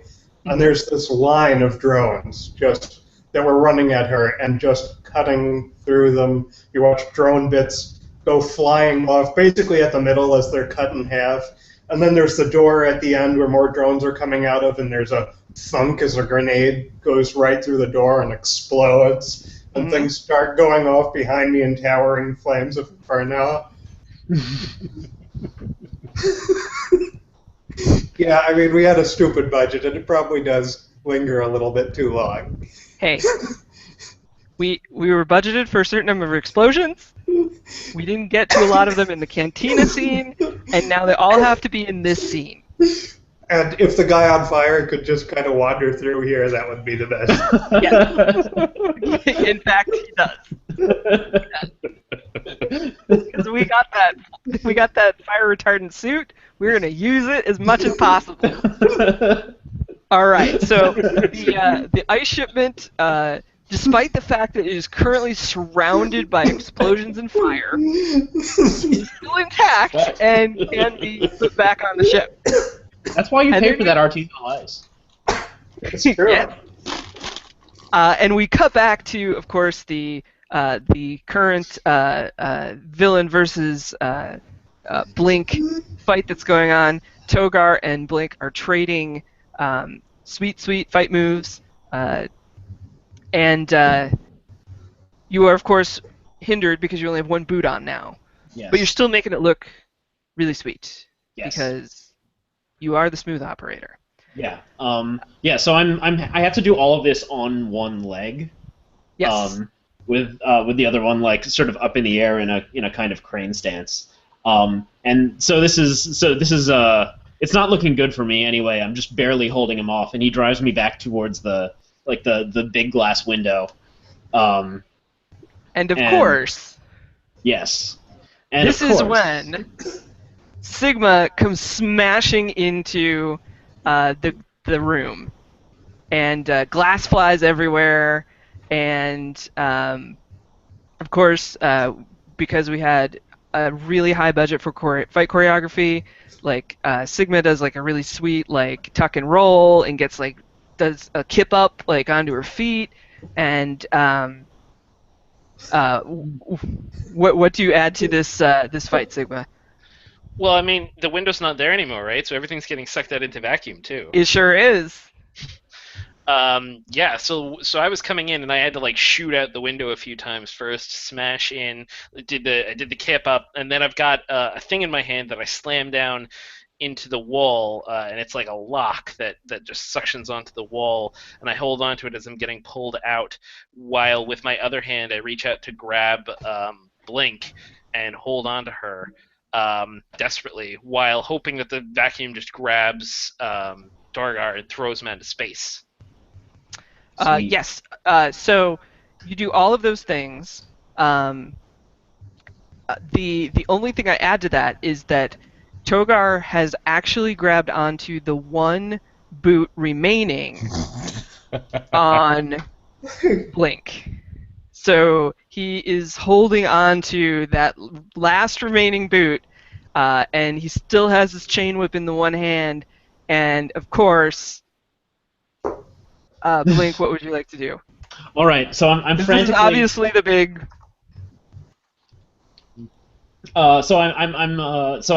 I reach down and I try to unzip the other. It looks like it's going to be the same, but his hand is clasped around the zipper. Mhm. And he's like reaching up to like climb up my leg, and he says, "Admit it, Blink. You don't want me to let go of you." And I look down and I say, "You're right, Togar. I don't, because I'm using my boot for targeting." And then the Megitsune like comes into view outside the window, and like you said, you see like the targeting computer or whatever, and it locks on to the like gigantic heel of my boot, Mhm.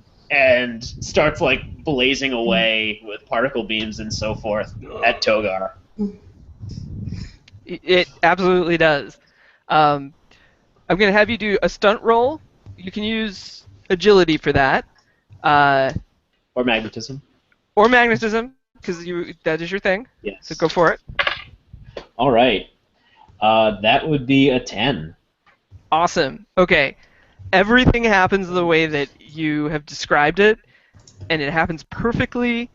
And not only does Togar go tumbling out into the abyss of space, certainly to die a horrible death, but the Megitsune also manages to, in its like awesome laserness, because Aquaria jury-rigged it to do lots of things, it has closed the breach in the glass of the window. It's melted it together so that the vacuum of space is no longer pulling the two of you out into oblivion.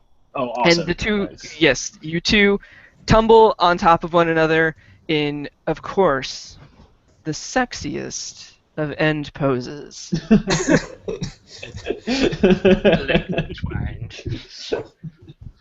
And you say, Sigma, you got one? Or is this mine? I think it's yours. You're the smooth one. I'm the cold, silent type. I kind of look back in the direction that he flew away, and the nose of the ship is in there, just sealing it shut. And I just look up into your eyes and wrap my arms and my tentacles up around. I'm like, I think I'm keeping you. oh, excellent. Oh, hey guys, it's a dangerous situation. Maybe we should do something. At least we both have our pants on. You guys should get a room. Get a room. And then, of course, that sting of the theme song starts again.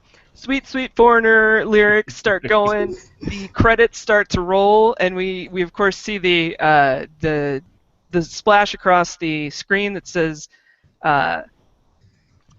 "Coming in 2017." I need to think of a good laser warp haulers in frigid darkness 2. Their love will melt the ice. And then, of course, the credits roll, and then we see like little outtakes from the movie from all of your actors filming it.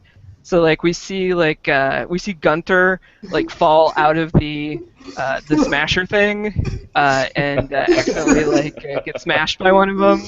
And then we see the cantina scene where like the alien guy goes to flip the table and it doesn't flip all the way, and like everyone laughs. And then we see the beginning where like Sammy and Gunther are in the first shot in that shared quarters area together, and one of you farts and the other one like makes a big deal out of it. So it's all that kind of stuff. And of course the credits go and go, and then we fade to black, and our audience gets up, turns off their VCR, puts the tape back in the Blockbuster box, and gets ready to forget to take it back for a week and get lots of fines on this particular film. Awesome. Oh, yes, and at the very end of the movie, Samuel L. Jackson is there because he's in the next film. Yes, he is. Of course he is.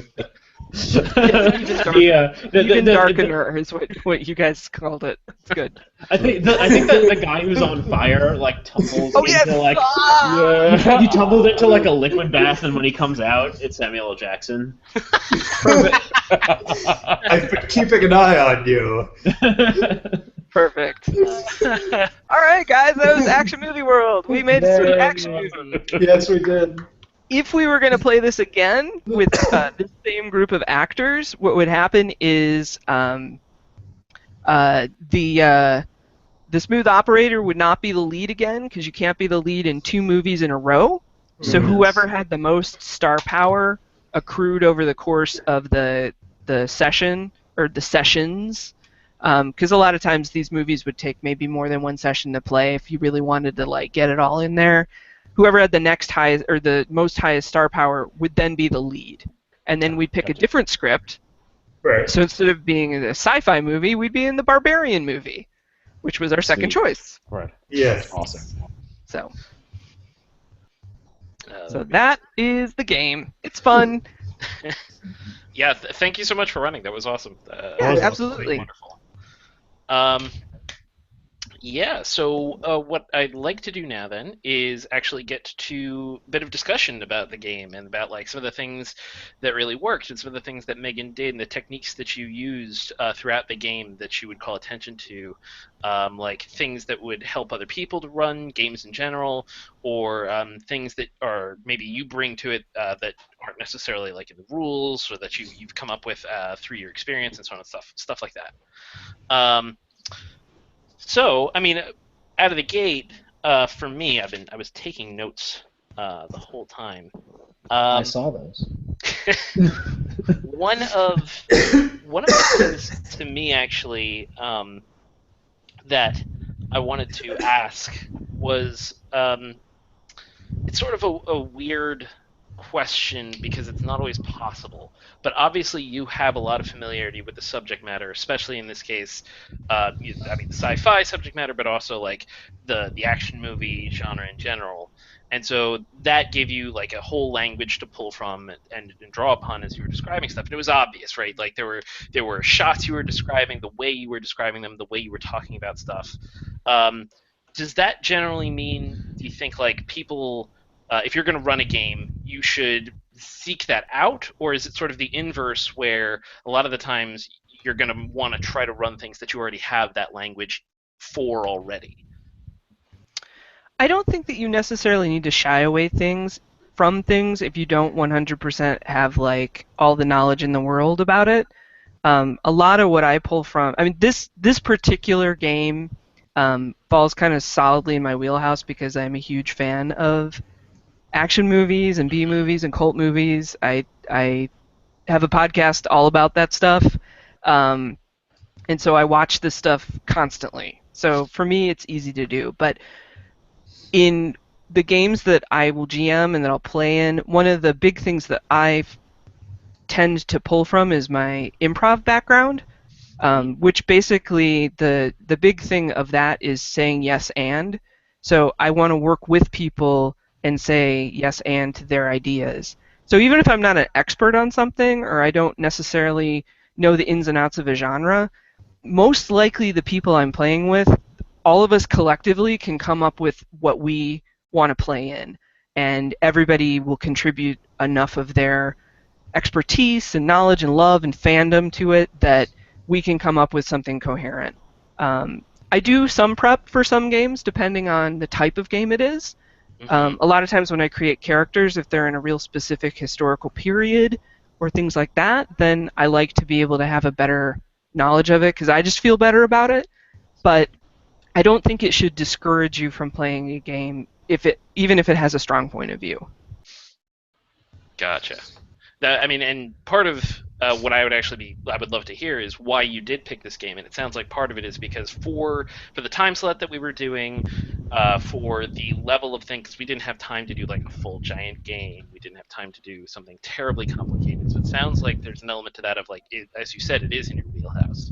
Was that the primary reason you picked this game, or were there other factors that brought it in? I picked it because everybody's seen a movie, and so whether or not you're a fan of action movies, you at least know how movies work for the most part. I picked it because it's powered by the Apocalypse, which means that the dice mechanics are very simple and straightforward. And I think especially if you're working with a limited amount of time, having really complex game mechanics where you're going to have to stop and look up charts or really like look at the source material a whole lot can really like sort of slow you down. And if you don't have a lot of time, simple is always better. And then the last reason, I just played this with one of my gaming groups, and we had super fun time playing with it, and we came up with like a ridiculous movie, and we're still talking about it. We played a totally different game this past week, and all we want to do is play more of the movie that we played, a week ago. So it's fun. Awesome. And what about you, Mendez? Do you have any thoughts about techniques or anything you want to call out? Oh yeah, I wanted to ask how Megan, you made decisions about. There was a lot of action going on. What did you decide to focus on to call out for rolls and moves? Like how did you decide? Okay, this is something that I really want to focus in on as something to roll about versus this is something that I just want to elide or push through.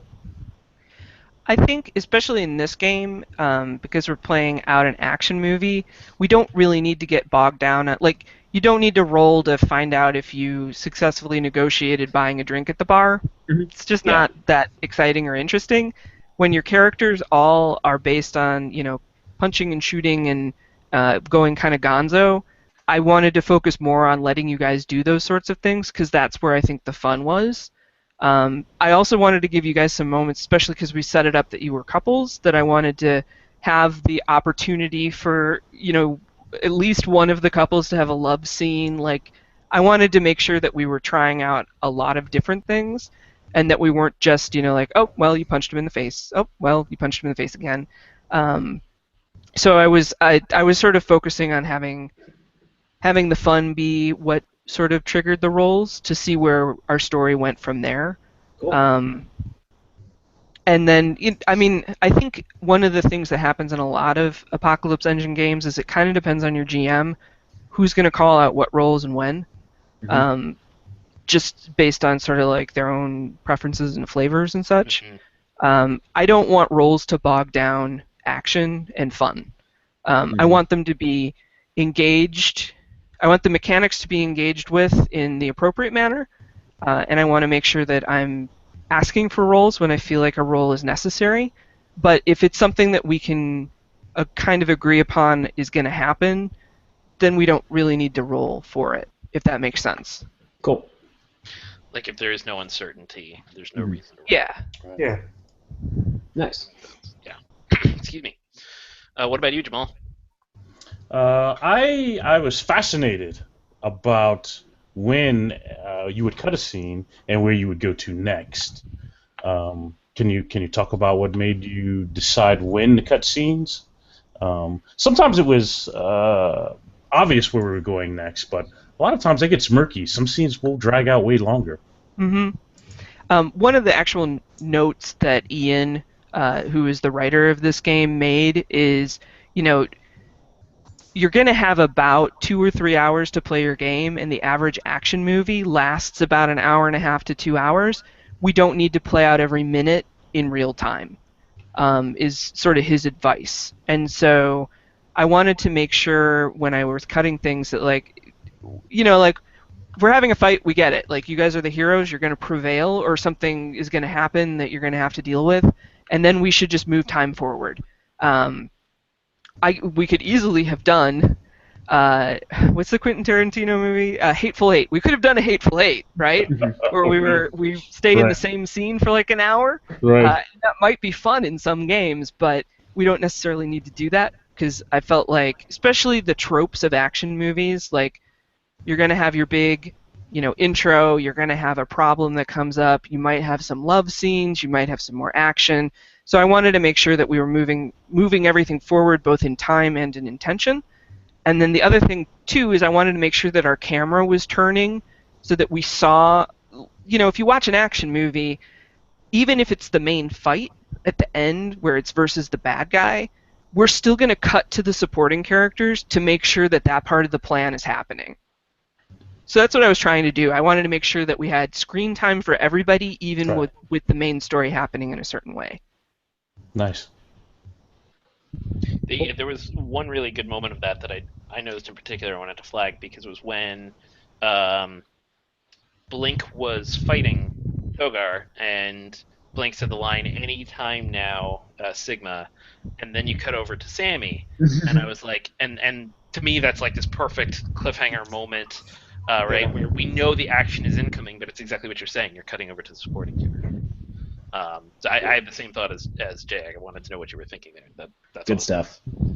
Yeah. What about you, Matt? So sadly, Jamal stole mine. That's fine.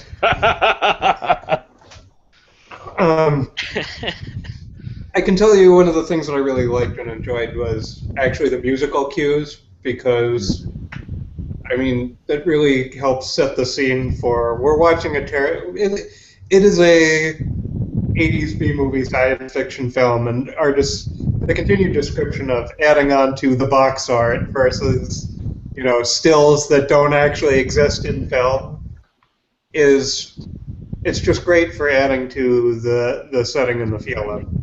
Mm-hmm. I don't know that I've. There's actually a long-form improv form that originated here in Chicago with a group at the Improv Olympic that's literally called The Movie, and it's about an hour-long show where people improvise a movie.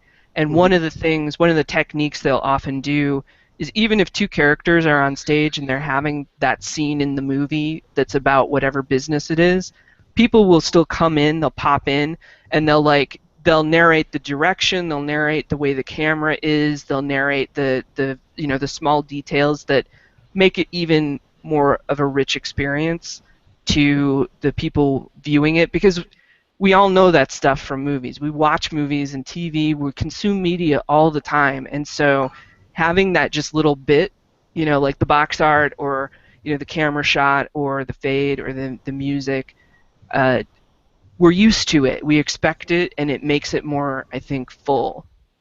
Another technique that I am still working to engage in a better way when I run games that I borrow both from improv, but specifically my friend Steve Townsend, who some people might know because he's done work for Wizards of the Coast and some other fun games like that, or for Dungeons and Dragons, I should say, not Wizards of the Coast.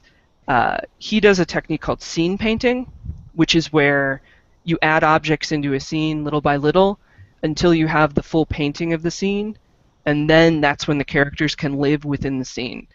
So, you can add, dust on the floor, you can add a picture on the wall, you can add cracks in the bricks, you can add just layer upon layer upon layer of sort of visual and other sensory stimuli, so that once the players can enter into that space, they've got a really good feel for the environment they're in, even though they can't see it or hear it or feel it. That's really cool. Yeah. Sweet. I wanted to ask about the very opening of the actual game. And not necessarily like the build up to it or any of those questions we were making our characters or in there. I mean, like the very opening when you started describing the opening scroll and immediately what we were out to do and then how we got attacked. I would just kind of love to hear you talk about your thought process in that moment and how you were coming at that opening situation, because I think at that point all we had said was like we had our ship and we hauled ice, and we had us, and that was it. So I'd love to hear like how you got that actual opening situation. So one thing that I think is really a useful tool for people that play and run games is there is a certain amount of I'm not going to say copying, but inspiration that you can pull from things that already exist. So we all have seen the scroll of text. We've all seen Star Wars, right? We know that when you see that scroll, that means space, right? What's We've I actually know a few people that have never seen a Star Wars movie. Can you believe that? What? Yeah, What? they're not gamers. Oh. They're they're dancers and burlesque performers. But I was like, huh, really? How do you get away with not seeing? There's 7 movies, like one of them. 7 of them. One of them. One, yeah. So we all get that. We all know what that is. I think if you're gonna kick something off, like there's no harm or there's nothing wrong with starting with where we all know like step 1 is, right? Space operas, scrolls, music things. You know, we've all, well, maybe not all of us, but we've all probably experienced a lower budget or cheesy movie where they tried to make like effects that looked really sweet and awesome and they just don't hold up now, which is why I tried to do that with the letters at the beginning and then the crashing through of the ship, because that's the sort of thing that like most B sci-fi movies and space movies, like they've got something like that in it. And so that's sort of where I started from, because I've seen that movie. I know how it goes. I don't feel bad about using it. It kicked us off, and I knew that as soon as we had that in motion, that you guys were going to help me fill in those details. So I wanted a place to start from so that you can tell me more, because this game, even if you're playing the crunchiest game in the world or the squishiest like rules light game in the world, we're all telling a story together, and I need as much input from you as you need from me. So if I'm going to kick it off, I want to make sure I kick it off in a way that everybody kind of is like, yep, I know where we are right now. Let's go. Yeah, that makes Sweet. perfect sense. Yeah, Yeah. like that opening with the Federation, and I'm like, yeah, I feel like I've seen this movie before. Yeah, but Yeah, that and got me in perfect. did it matter that we never made it to that meeting? No. No. No. That's what sequels are for. Who cares? Widgets and sprockets and federations and whatever. Who cares? We totally delivered that pumpkin spice ice off screen and, kept flying because reasons. And Mhm. clearly, this is the first in a long-running series. Like this movie would clearly have Oh, tons of yes. sequels and be so profitable. Well, this is the big budget one, right? And then it's going to languish for a few years, and someone's going to pick up the rights, and then they're going to make the sequel to it, which they were supposed to make right away, but then they didn't. And it's not going to be good at all. And then the fans of the first movie are going to get real upset, and then they're going to petition the director, and he's going to come back and he's going to make the second sequel, and everyone's going to forget the second movie existed. And then we'll just keep going on with that. And then there'll be a prequel. Right, then there'll be a prequel. And then Sci-Fi will, they'll option it for a series, and that won't have anything really to do with the movies, but it's cool because people watch it anyway. I mean, if we're lucky, it will all get picked up by Netflix and made into something actually good. Mm-hmm. And feel like I in just 10 years, everyone will be cosplaying Blink and Sigma at insert your con here. I love that con. Great I con. mean, with any luck, somebody will be making kindness, so there's that too. Oh, man. Best paper mache prop. Ever. Before I dive in, I had another question, but does anybody else have something you wanted to bring up? No, go ahead. Oh god, I just flipped my page.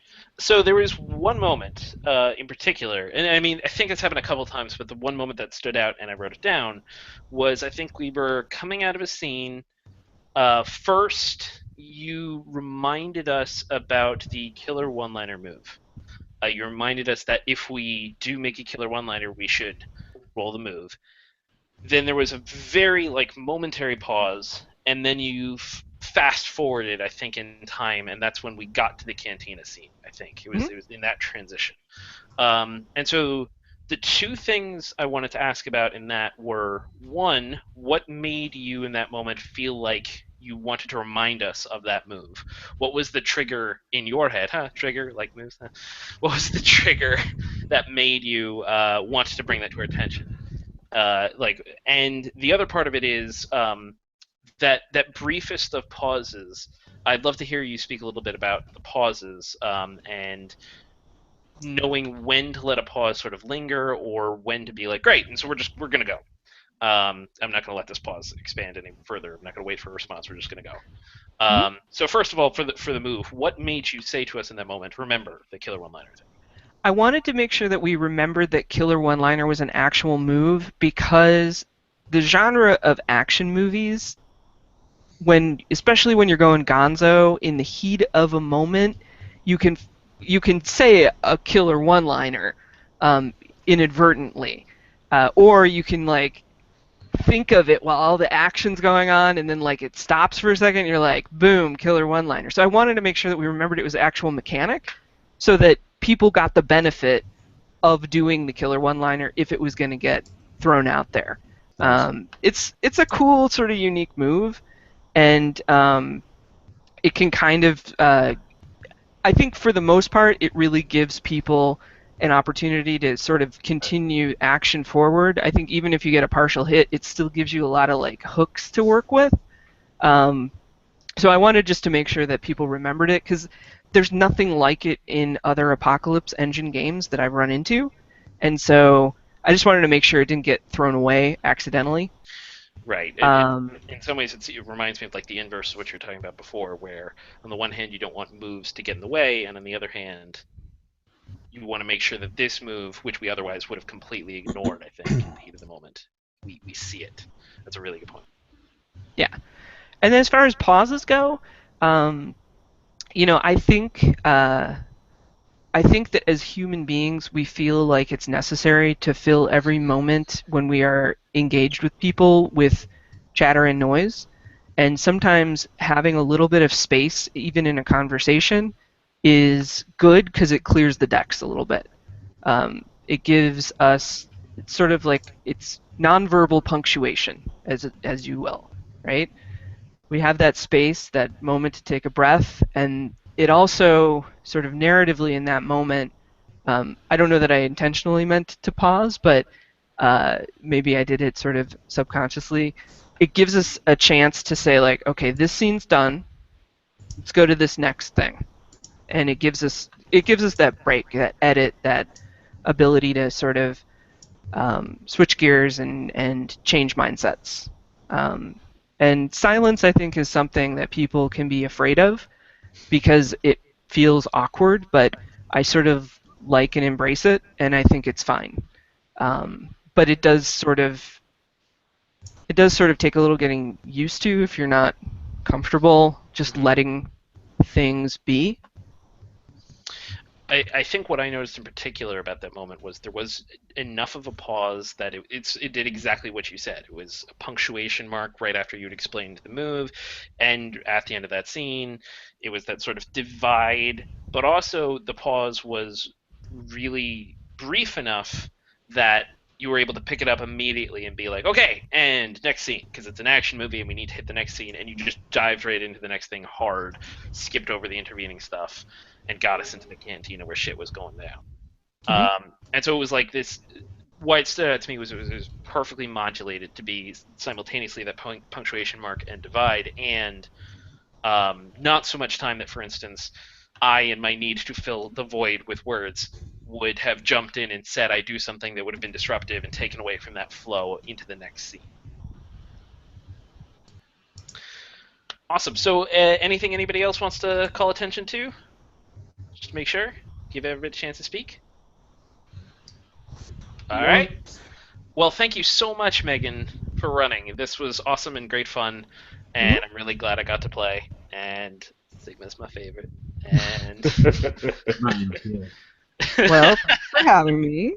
I want to give props to the designer of the game. I'll hold it up here. This is Action Movie World. I know it's reversed on my thing. Hopefully, it's not reversed on the screen. It's not reversed. Action Movie World. Ian Williams is the designer. You can get it at Drive-Thru RPG, PDF, or print copy. It's super fun. I think especially if you've got a gaming group that likes to go a little silly and gonzo, it's perfect. And it's the kind of game too that you can play in between longer games because you can just pick it up and do it again. So yeah, so I will pimp that. Totally. I will make sure to put a link to that in the description to this video, so anybody Awesome. who wants to find it should be able to find it there. Sounds good. Sweet. All right. Well, thanks again very much, Megan. It was a pleasure to have you on. And thank you very much, gentlemen. Thank you, Mendez. Thank you, Jamal. Thank you, Matt. It was wonderful, and you are wonderful people, and had great fun saving ice with you. Yeah. Good game, guys. Good game. Thanks, Megan. All right. For anybody who does watch this, just a quick plug. If you like this, please subscribe to Indie Plus. Click the button down there. We do lots of other cool stuff. There'll be other awesome videos down the line and all kinds of cool things that you should pay attention to. Chain World just wrapped up, but we have an Urban Shadows show coming on. We have other panels and discussions, Diversity Plus panels that are going on, other spotlights. And we also have a thriving Indie Plus, Google Plus, I hate saying that, Indie Plus, Google Plus community. That you should check out because there's lots of good conversation there and good stuff going on. And with that, thank you, everybody. Thank you for watching. Yeah. Good night. Good night. Good night. Thanks.